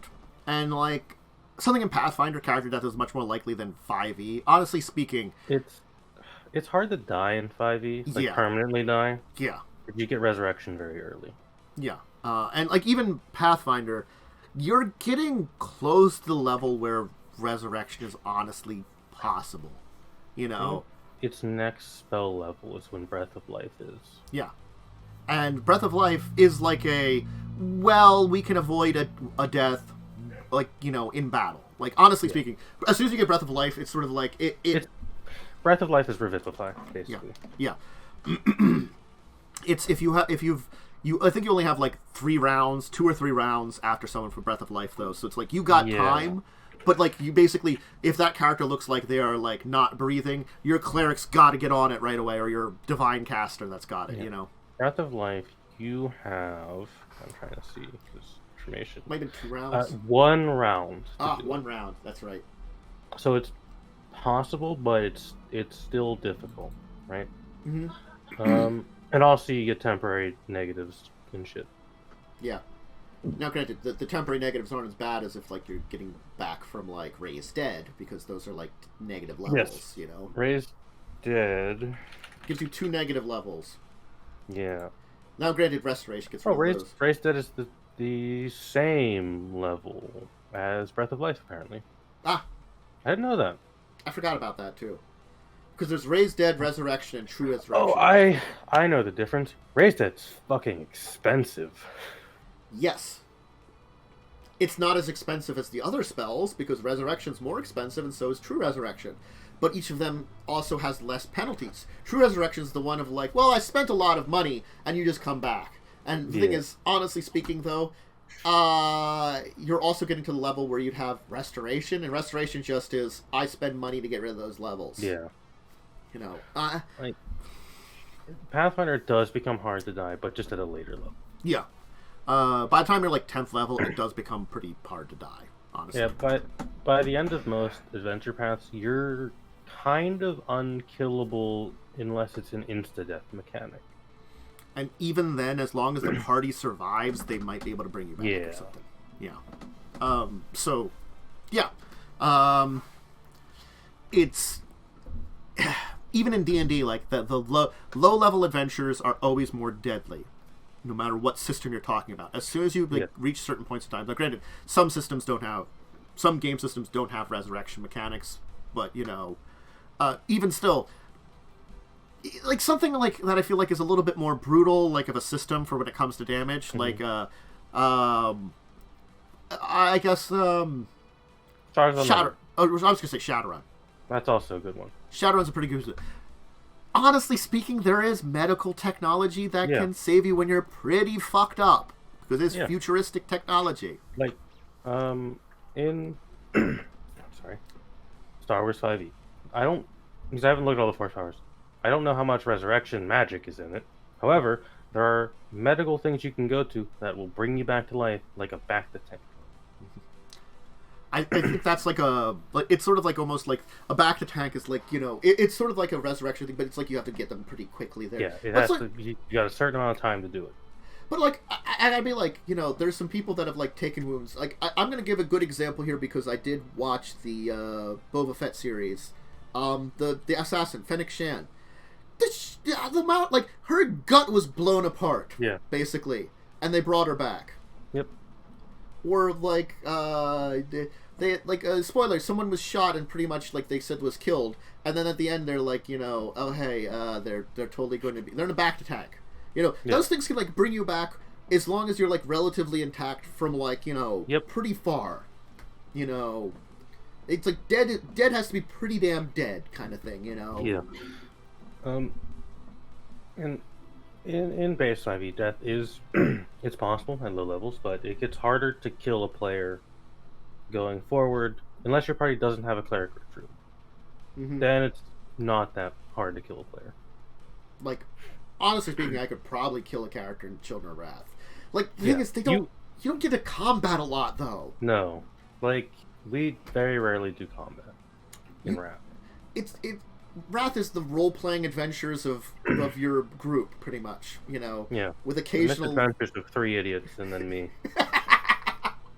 It really is the misadventures of 3 idiots. I have 8 intelligence.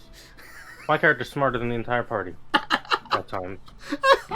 Because I have this thing called wisdom, and no one else does. Yeah. And it's sort of like, I don't mind they don't get those situations. They choose not to get in combat situations. But, like, honestly, it means that I can't give them the threat of death mostly. You know, there's what reason do I have to, like, you know, you're not choosing to get in these combat situations. When they've been in them, things haven't always gone well. Yeah. And I haven't really used any, like, I think the only time is, like, I did have a Deus Ex Machina a little bit, but, like, I didn't really need to do it. It was more of a, like, it was a possible one. Like, they were... Well, I think in the desert fighting bandits, I think I had, like, 1 extra bandit than I should have, honestly. But I was also trying to, like, guesstimate how many I was supposed to use. You know. Yeah, and CR is hard to do in 5e. Yeah. Especially when you have multiple creatures. Yeah. You just have to kind of guesstimate where you're at. And then so, like, you know, honestly, I think someone was supposed to get like 2 attacks, and they were only making 1 the entire time. That kind of thing. Yeah. Yeah, but I mean, like, I like the threat of death in campaigns and stuff like that, because I feel like eventually what will happen in a longer running campaign is your players will either consciously or subconsciously start feeling like they literally cannot die. And that is also what has happened to Carrion. A little bit. The thing is, like... But that's also Mads being Mads. Mads is always... It's a little hard to tell. See, Mads always is just, like... Just throws herself into situations. Also just like, fuck it. Yeah. Right? I can appreciate that. And that's her attitude all the time. And, like, the thing is, like, I'm like...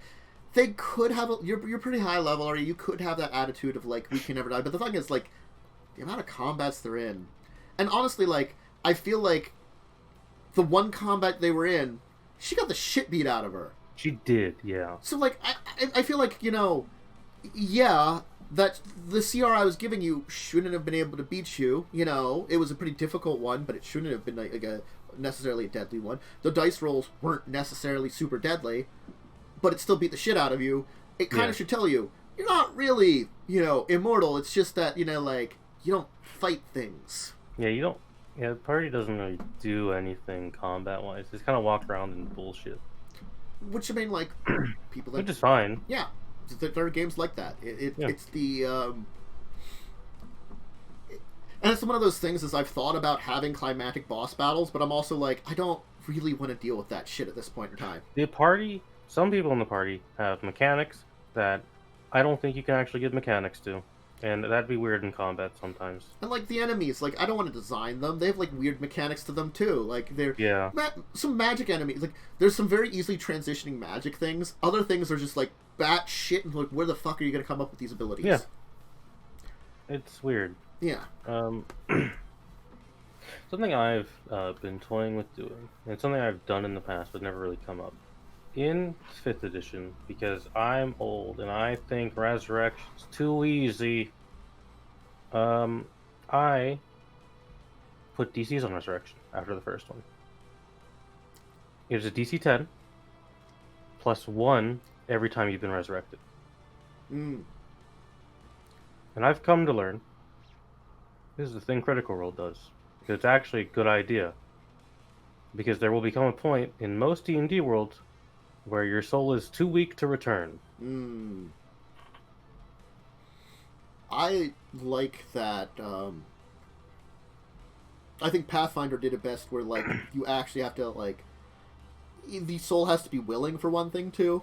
And you might also have to communicate with it, you know, like, in order to get it back or something like that. There is a... In one of the weird Critical Role books that have come out for 5e, they do actually have pretty good optional rules for Resurrection, where instead of it being the cleric casts a spell, it's the cleric does a ritual with a DC, and other players can do things during that ritual to lower the DC, but if they fail at what they're trying to do to help, the DC goes up. Mm-hmm. And I think that's actually a really cool idea. Yeah. I mean, I would have liked more of, like, because it's the idea is, like, okay, something like Breath of Life, you've not been dead for long, your soul's still around. Yeah. But, like, Resurrection, your soul's going to its afterlife, wherever it's supposed to go to. Mm-hmm. Like, you know, most afterlives are still pretty good. Like, granted, like, if you're like, even depending on what you've done and, like, you know, your character, even, like, evil characters, like, yes, they might like the Abyss or Nine Hells. You're like, maybe you're like, you're going to the Hells. You're on a fast track to becoming like a devil or something, you know? Yeah. There might be for that. And so, like, I like the idea of, like, communing with the spirits and actually having to convince them to come back or something like that, you know? And that it's a process that's a lot more than just cast a spell, you know? Granted, I think Pathfinder's a little better because they're like, spend a shit ton of money. Yeah. So it's sort of like, shit ton of money, try to convince the soul to come back. That makes it more of a challenge. The Resurrection DCs in 5th edition did lead to a very funny moment I had seen where a party's barbarian threatened a soul back into its owner's body. Yeah. If you're following an evil god and you're going to that evil god's realm where his servants are well rewarded, you know, you want to go there, you know? Like, God, like, half the characters I play, if, for the most part, if they would die, they'd just be like, well, I'm dead. It's kind of nice here. Yeah. That's because most of the characters I play are just like normal people. They're not these insane people who want to keep dying over and over again. It's sort of like I can name a character like Badger. Well, if he would die, I imagine his soul going to somewhere like Elysium, one of the hunting realms or something, where he can like be out in the wild and adventure constantly, and it's still like a relatively good place, one of those like the good nature. I think that's the chaotic good realm or something. I think so. Yeah, and I can see that, and like you're gonna be happy there, in the afterlife, and you have to come why come back to life? Like I can understand like story wise. There could be good reasons that a soul would want to come back right away, and that makes a little more sense. It's a little easier to bring them back. But there's plenty of, like, just difficult times that just, like... And what is interesting is because you're in complete control of your character. You can change that decision depending on, like, when you die. Because, like, I'll use my Friday character, Yutsuko, as an example. If she would have died early on in the campaign, and... say level 5, she died, and then like Revivify would have been cast, or not Revivify, or a Resurrect. They would have taken her to a shrine to have a Resurrection spell cast. She might have said no, because she kind of views Resurrection as against her religion, because it messes with the natural cycle of the soul. But now, if she would die and they would try to resurrect her, she would come back because she has a burning desire to stop undead from consuming the world. Yeah. Pathfinder, a good example would be Blaze has played a cleric of Pharasma. Pharasma is the neutral deity of death. They're not necessarily against resurrection. They hate undead. Resurrection is sort of like a special thing, though. So I feel like that kind of thing is, if you would want to resurrect that character, you might have to, like, go for an audience with Pharasma and say, like, do you still need me in the world to continue your work, kind of thing, It's like, I feel like there is still some work, but do you still feel there's some work, my great goddess, Because that's the kind of thing, like, I feel that's a circumstance, because if you're going off to, like, you're a servant of the neutral goddess of death, you're probably getting in line to not, like, when she brings you there, you're rather than, like, being sent off to where you're supposed to go, she's like, get over here, I need some more people to help me manage the souls. I need some bureaucracy help. Yeah, join the bureaucracy to manage the souls from my, realm of the dead, It's what I did in life. I'm ready to do it some more in the afterlife, This is what I signed up for. Yeah. Like, I've done very amusing things as a player with Resurrection, with being revived. Ranging from being thankful to literally being like, why did you bring me back? I was happy. So in Resurrection can very deeply affect the character because dying is very traumatizing. I think another side of this, which is a very important side to talk about, is the side of how character death affects you as a DM or GM. Yes. Because you have to be careful with your stories. Yeah. A character can become a central nexus of your story. You don't want it to happen, but it can happen accidentally, like... We don't talk about that, Lightning. We don't talk about what our cleric did. Like, I have to admit, like,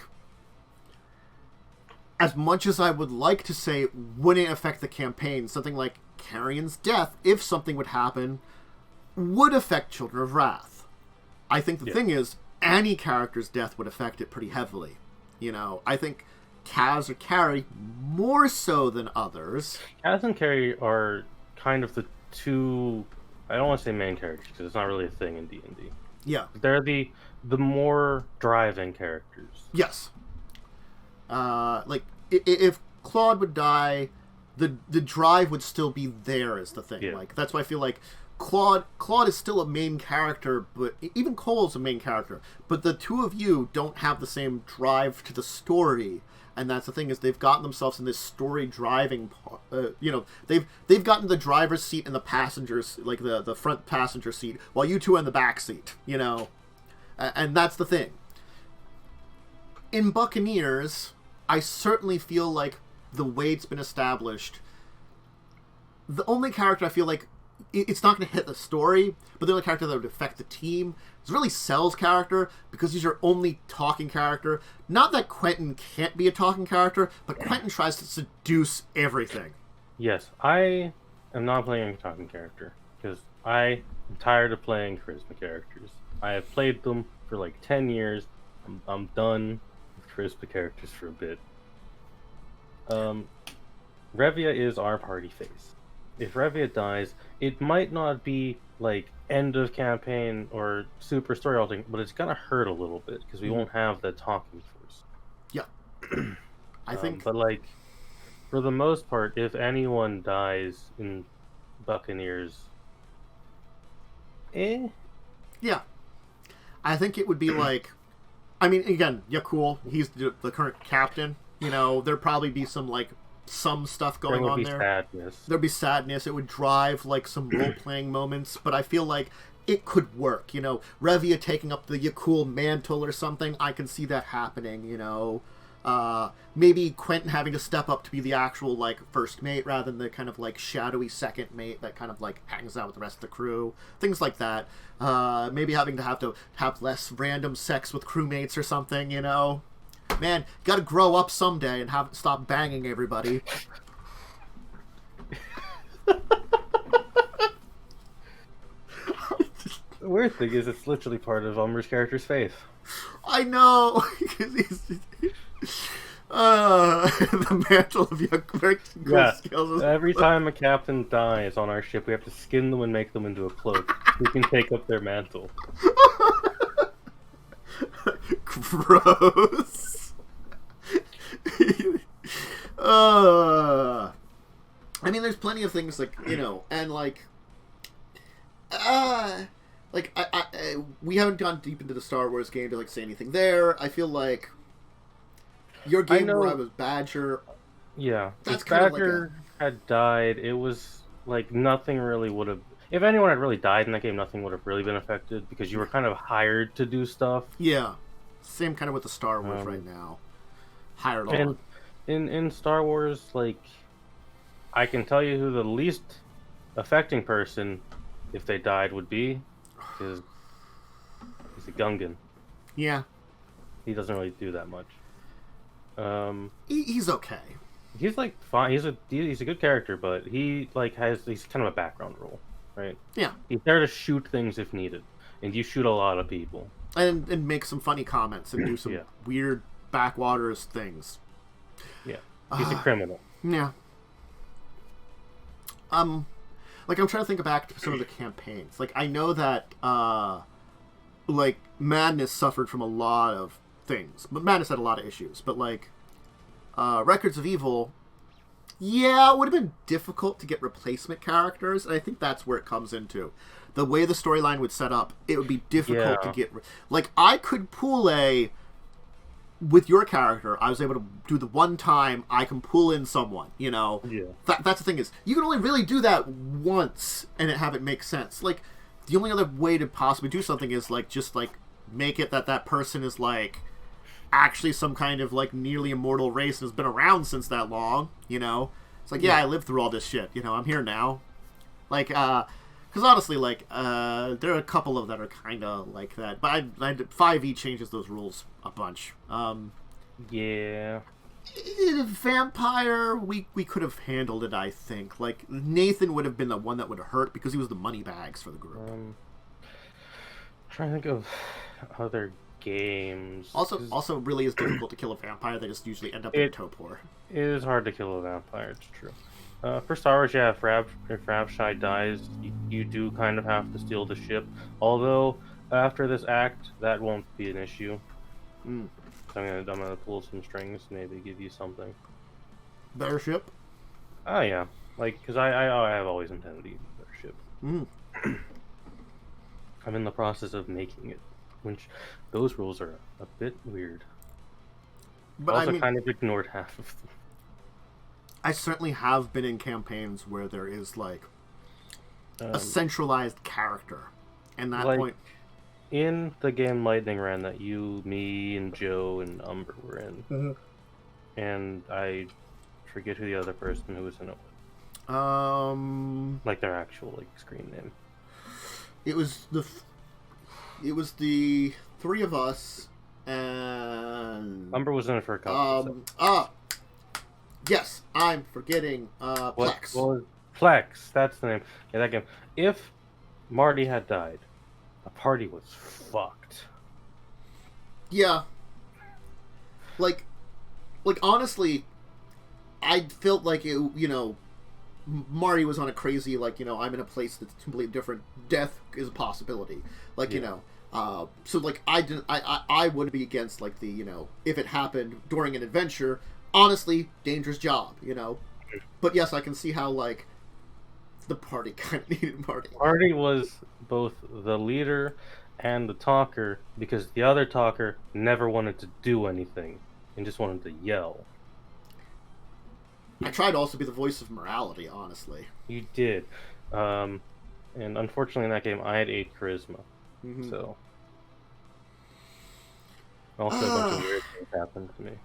A lot of weird things happened in that game, honestly. It was a weird game. I liked the game, but there's some weird stuff. Oh yeah, no. I did like the game. I liked the storyline. I honestly I feel like the characters I make nowadays are a lot different. But the thing is also that's the also problem. That's not the only campaign I'm kind of the centralized figure. Honestly, my Pathfinder 2nd Edition game, I'm a bard. You are a bard. I'm the leader because... You're the leader because charisma. Because charisma. That's often how a leader is decided in D&D, who has the most charisma. Because they're the one who gets to go talk to everyone. Well, this is not just because of charisma this time. This is because of... we have... When we originally started, we had 2 newer players who didn't make great choices. Now, one of them had a change of job and hasn't been able to join us, Yeah. Shine. And then we have Blaze. Blaze is not bad at role-playing, but Blaze speaks up when Blaze needs to speak up, and otherwise is pretty quiet. It's sort of like when we talk about something like grinding gears. Oh god, grinding gears. I forgot all about that. Fucking my character could not die. I have to be honest. I didn't even know if any of our characters could die in that one. Just the storyline. Where the fuck are we getting someone replacement? That's even worse than the time travel one, because we're going from another dimension that's the dimension is a completely different mindset even than the rest of us. Yeah, there are campaigns where it is hard to deal with death, and then there are campaigns where it's very easy. Like Adventuring Guilds, it's very easy to deal with character death, so you just get another adventure. Yeah. I think that's why I've said that when I redo Madness again, doing it Pathfinder, of course, because it's the original way I wrote it, but also Adventuring Guild. You're members of Adventuring Guild. Adventuring Guilds are a very good crutch to deal with player death, because you just buy it, you just hire another adventurer, or someone gets brought in to replace. Yeah, or it's if there's a problem with the character that you have to change it, or let's say in between seasons, someone wants to change characters, or you have to stop and someone else has to come in. Hey, Adventuring Guild, here's a replacement. They've been out doing their own adventures and have gained similar levels to you, because they're all adventuring. These are just the adventures you are going on. If you get into those big plot points, it makes it difficult to replace someone or deal with death. And the problem is sometimes you want to make a plot personal, but you have to make it not so personal that you can't detach things if something happens. And I'll be honest, I know because you're playing a weird Jedi boy who has backstory things that kind of seem like they may be super tie-in, and I made this story before I knew your character. Okay. I can work with it if your character dies. And honestly, I feel the thing is, I think it's I feel like it's tangential to my backstory a little bit, It's not core to your story. Yeah. And that's the thing that works, because sort of if the granted, it's Star Wars is difficult to kill people, as we're saying, but it's still possible, and we are doing some pretty, difficult, dangerous stuff. I don't know, you're quote-unquote paladin squared up to a dude in heavy armor, just got hit with a hammer a bunch. He did. He got the shit beat out of him. I wasn't really did have to deal with him, and it was a problem. 3 seconds in, and he almost died. I mean, like, you know, it was. That's very Cell, though. To be fair, that's just how Cell lives in D&D. Is bad rolls and almost dying. I mean, the way I was rolling for the Sahuagin during that entire cave, I was impressed. They only had like plus like 5 to hit. That's not a lot, you know. And the amount of like hits they were getting on you, I was like, damn. Sometimes it be that way. Yeah. He did set that man on fire. Look, you know, sometimes you just gotta set a dude on fire. Sometimes. But yeah. Character death, it's a thing you have to be ready for. When making a campaign, you have to make it in mind that you could kill a player. And some DMs don't like killing players. That's fair. You, as a DM, can have outs, because you don't need a spell to bring someone back. You can have other mechanics to bring someone back. There's the entire Ravenloft book has mechanics for circumventing death. You just get weird shit. I mean, like, I'm going to be honest here. If Carrie dies, I will resurrect her as an NPC. That is a full-bred demon. Fair. You know, I'll be honest. Like, she would probably come back because of how much like demonic energy is currently in her right now, and she really hasn't gained control of it. You know. The thing is, like, Claude is probably really difficult to kill, but I could also have it do something like, if you kill Claude, you know, the Claude that is him dies, but maybe something else comes back, but that other thing would be first level. Again, it's not something the player would be able to do. No. Like these are beings that feel like they are not very killable. Yeah, but like, you can circumvent death as a DM without the use of spells. I will tell you now, there's only one character that I actually have set up in storyline that can't die very easily in Children of Wrath, because Fish probably won't listen to this. And that's Fish. Cass. Because you know who his father is. They've mentioned him. I zone out for half of that game sometimes. A certain immortal goblin that's been going around shit. Oh no. He doesn't have immortality. He just is really hard to kill. Because of it. And he might live a really long time, surprisingly. He doesn't know how long he'll live. He'll actually has a really long lifespan, too. That'll be amazing. When he probably has, like, elf lifespan, because he's got an immortal father. Yes, I did set that up. I was planning for this, and I thought it was really funny. I planned for this, like 50 sessions, but not like 50 sessions, a lot of sessions ago. During, like, the first season, I made this idea. Because I thought it was funny, because we did talk about some things related to Squee. And it finally was coming up. But yeah, you know, since I established something storyline for that character, that's sort of like a couple of times you might have a get out of death free card. But there's only a couple of times, you know? You know, or maybe like you have to make a couple extra death saves or something like that. As a DM, I typically, if like the player has gone certain routes, either like say a cleric has done really good work for their god, or a warlock has done really good work for their patron, I will bust out this handy dandy Grimhollow book and flip to the transformation pages and be like, hey, when you die, I'm gonna bring you back as this if you want. And that comes with penalties, like really bad penalties. You get a little more powerful. Mm-hmm. You also are much more likely to die again, and then you don't get, because under those transformation rules, when you die a second time, you cannot be resurrected. You become an NPC under my control. Ah. Yeah. I think that was one of those things is I hadn't quite decided how I was going to go about it, because, I mean, rarely anybody gets into death saves in Children of Wrath anyway, so. I got close to going on to, like, 0 HP when we were escaping Thraxus. I think I had like 4 HP left. Yeah, you guys got the shit beat out of you. Also, because you were a split party, you know. We were a split party. If we weren't split, we probably would have been fine. So it's the old chestnut of don't split the party. Yeah, but you had 2 things to do, and we're doing them completely at the same time, when you probably could have done one and then the other. It was really a good plan to let the 2 biggest idiots of the party go do their plan. It had 0 issues with it. I mean, like... There was no hole torn in reality. A Draco Lich wasn't created. They really created There were other things they could do. They just immediately jumped to, let's do necromancy. Yep. Like, honestly, like, I think the better idea would have been, like, to bring in, like, you know, like, convince the angel to come along and be like, hey, can you, like, use, like, some, like, you know, powerful white mana to try to bring forth the spirit so we can communicate with it or something, you know?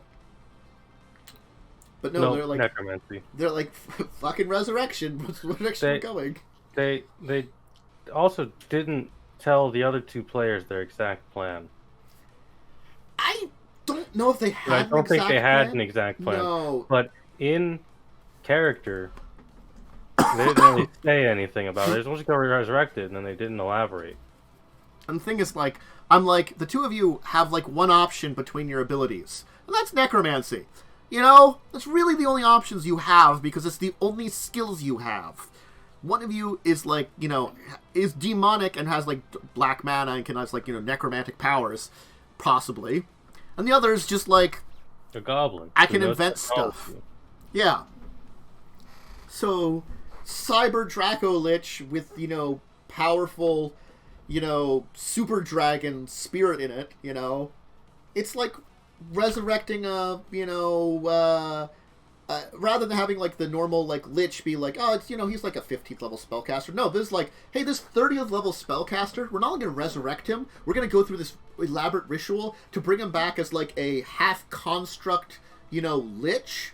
So, yeah, there you go. He's 30th level. He'll just nuke you into oblivion. That old chestnut. Yeah, no, it was insanity. Yeah. I don't know what the fuck to do with that kind of thing. I mean, like... Just don't deal with it. That's what I was saying, like, it went off to the north, because it's like, it probably has centuries of considering what the fuck it is, you know, before it will do something. I don't know how to deal with it anymore. It's a blight upon the world that is their legacy, if I ever want to use it again. Different problem. Mm-hmm. And the growing list of problems these people have caused. I mean, Terror of the Dimension was fun. Yeah, it was weird. Bag of Holdings, like, are one of those things that, like, you don't think about what it is, and I'm like, Bag of Holdings explain themselves in D&D cosmology. There is no explanation in Magic. So, It's just a little pocket into the area between dimensions that you somehow, like, use a cloth bag to contain. That's a smart idea. Cloth bag. It's a bag of holding. It's a great idea.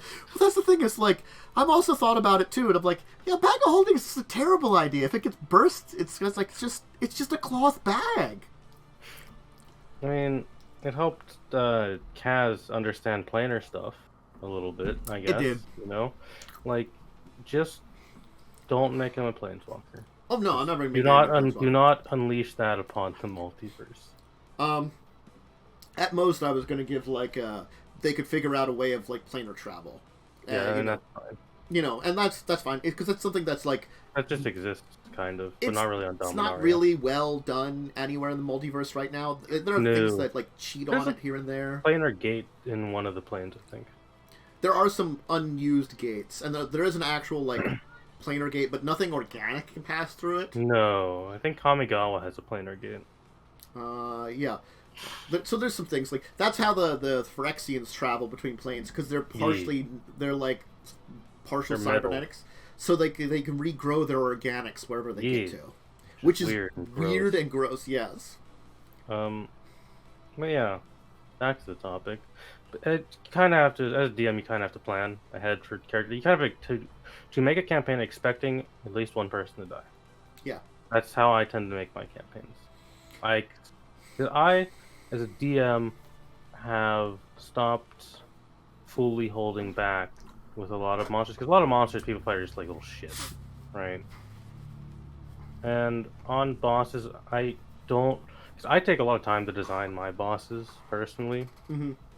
I tend not to hold back with them at all, and it usually works out. Yeah.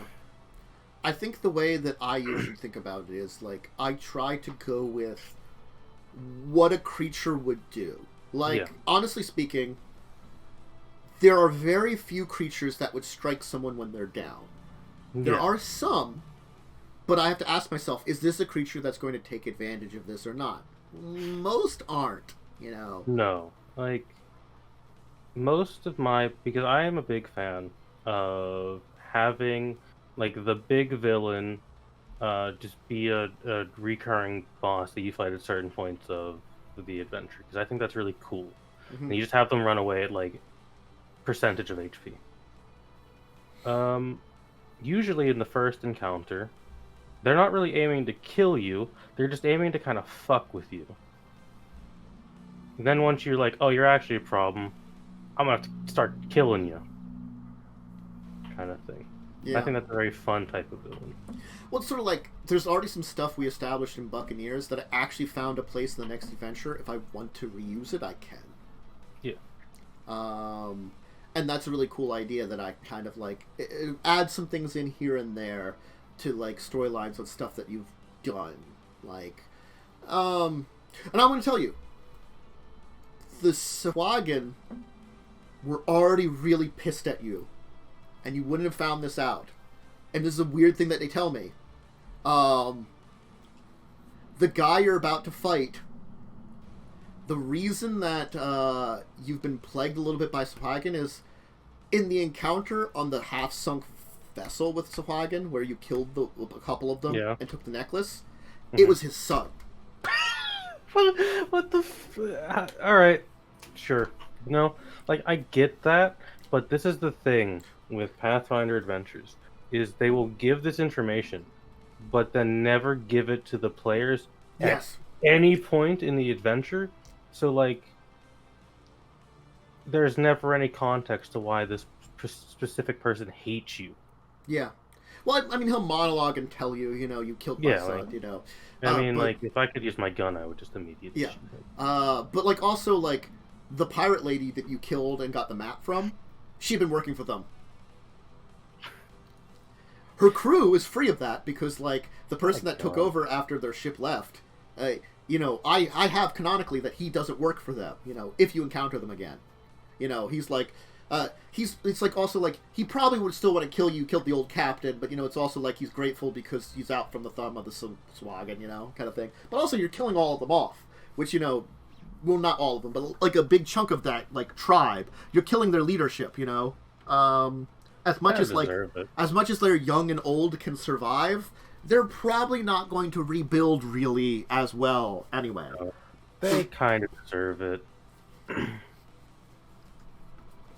But yeah, like... Yeah, monologue, eat lightning bolt. I mean, honestly, like... It probably won't be like an actual, like, long monologue. It'd be like the quick, you know, like, villa discussion before the battle begins. You know, that kind of thing. Yeah. But, yeah, no, it's like, I like they give that backstory for me, but it's sort of like one of those things that's like, this is cool backstory. I don't know how I can use it for my players. Some of it, you know? Some of it, like, you can, but... Some of it you can, and you kind of have to do that work as a GM. But yeah, a lot of times it's hard to just use that little bits of weird information that they give you. Also, like, the thing that, the dark feeling that, was it, like, Lightning I gave it to? Lightning was the only one who got that check, yeah. It was because, normally you're supposed to get that feeling to find something there because you have those necklaces with you still. Ah. But you guys were like, well, I just sold it off right away. Which was pretty quick. But I was like, Lightning's character was holding on to it for a while, so it's kind of like a little bit of the, like, the actual, like, you know, dark whispers of itself seeped into him temporarily or something, you know. That's what because I was like, it's an interesting thing related to that, and like, Yeah. honestly, none of you were making perception checks anywhere, and even if you did, I don't know if you were going to find something, because like what your character was going to search around, that's one person making checks, ever. The rest of them are just like, oh god, you just ran through it so much. My character is, and I don't want to be rude to like half the crew. So I know Nat's not actually a pirate, so I can say this about Nat. They are the worst actual pirates because they don't really they don't act like pirates. They don't really give a shit about pirate things that much. They just want to go and do boat adventure, kind of. Well, they're like, we'll steal from some merchant ships or rob some fishing villages. I'm like, the fishing villages, like, they're okay now, but they outclass very quickly, Yeah, like there's probably no point in doing them anymore. Yeah, I gave you some items at them. I could just minimize those items and be like, yeah, you're not getting anything from them. Like, the two sources of actual pirates on the ship are my character and Ambrose. Yeah. Well, that's the point of Ambrose. They're like, hey, you know what you can use Ambrose for? And pirate advice to try to get these people to be better pirates. And I'm like, that's what I'm going to do. Because that's actually... Go ahead. Like, my character doesn't need that advice. She's already a pirate. She's also old. Mm-hmm. She's been a pirate for a while. And that's the thing is, like, as soon as this adventure is over, that's what I'm using to set up the third adventure, is Ambrose. Because the idea of the third adventure is it's time to become a free captain. And so Ambrose is going to go to you because, like, we got a big treasure now. We've got some reputation. This is the time for us to declare ourselves a free pirate, which we have to go to the Hurricane King and convince the Hurricane King to allow us to be a free pirate. You have to petition the Hurricane King. Which involves a bribe. So that part of that treasure is going to get that bribe, and then it makes sense. He's a pirate. Yeah, the entire third adventure is the quest to become a free captain, kind of, is really what it is. Because like then the fourth adventure is you become a free captain, and the Hurricane King was nice enough to give you this really horrible, probably cursed island that you can own. Yeah, Lightning. We're gonna go to ship and meet my character, who's actually the Hurricane King. Yeah. I forgot that was the title when I gave that title of the staff of the Hurricane King. I honestly did. Because I was like, it creates a hurricane. What's a good name for a staff? Yeah, staff of the Hurricane King, sure. It's a different kind of Hurricane King. A little bit different. Yeah. One of them is like, a pirate lord. The other is like, you control hurricanes. I'm a smuggler who can make hurricanes. Though I did canonically, just this last episode, make it actually also a pirate title. Yeah. I did that just because of the Pathfinder one. I mean, it makes sense. I am literally a smuggler. Yeah.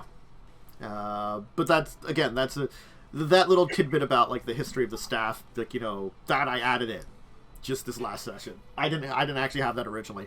Like, if you hadn't asked the staff anything, like, up until, like, I made it talk because of what happened on Traxos, I didn't think of a backstory for it, honestly. It doesn't have a purpose, and it's just neutral. So staff have.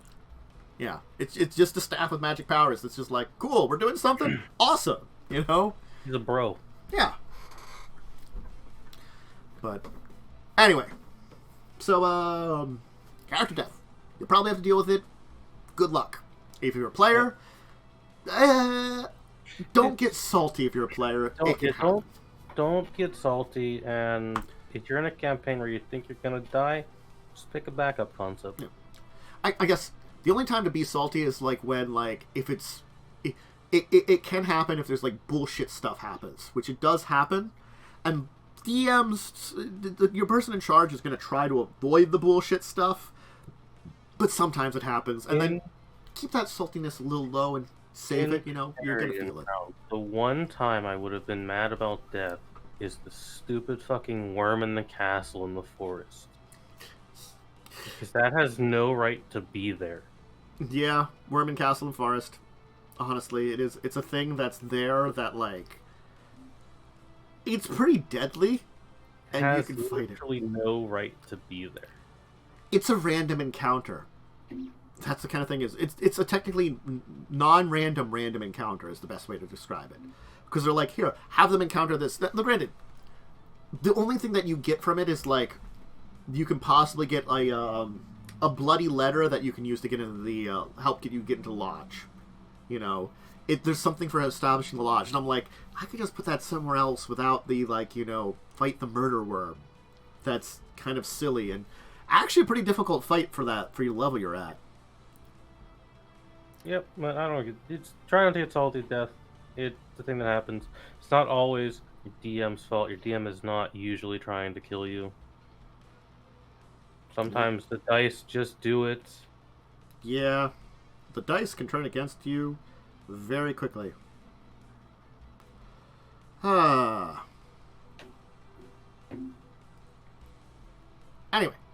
I think that's a good point for today.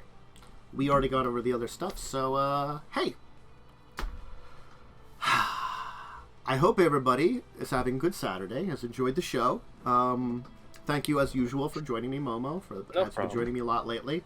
Hopefully we can get some of the other people back into it. I know, like, Joe and Eric have been pretty busy, and, it's like, I think I really have to, like, hit people up earlier in the week, and I just keep forgetting to. Maybe a couple days earlier. I keep forgetting to hit up, like, that's the thing is, I forget to do that for our games until the day of the session. Yeah. It's like, it just, it eludes me a lot more than I would like it to. But, my schedule is I'll probably do some kind of streaming tomorrow, at least in the morning. I don't know what. I do have to finish up that cave in Pathfinder Kingmaker, which I was playing through of until spiders popped out of a dimension surrounding me, and then attacked my back line, murdering the shit out of them, which just hurt my soul. And then I forgot I hadn't saved it all in that cave, so I'd have to redo the entire cave. So... Hey, when that happens. Yeah. And it was the third area out of 3 areas I'm supposed to clear out, apparently. Oof. All in line. Because they're like, go do this thing. After you're done that thing, oh no, there's shit going on. Go save your capital.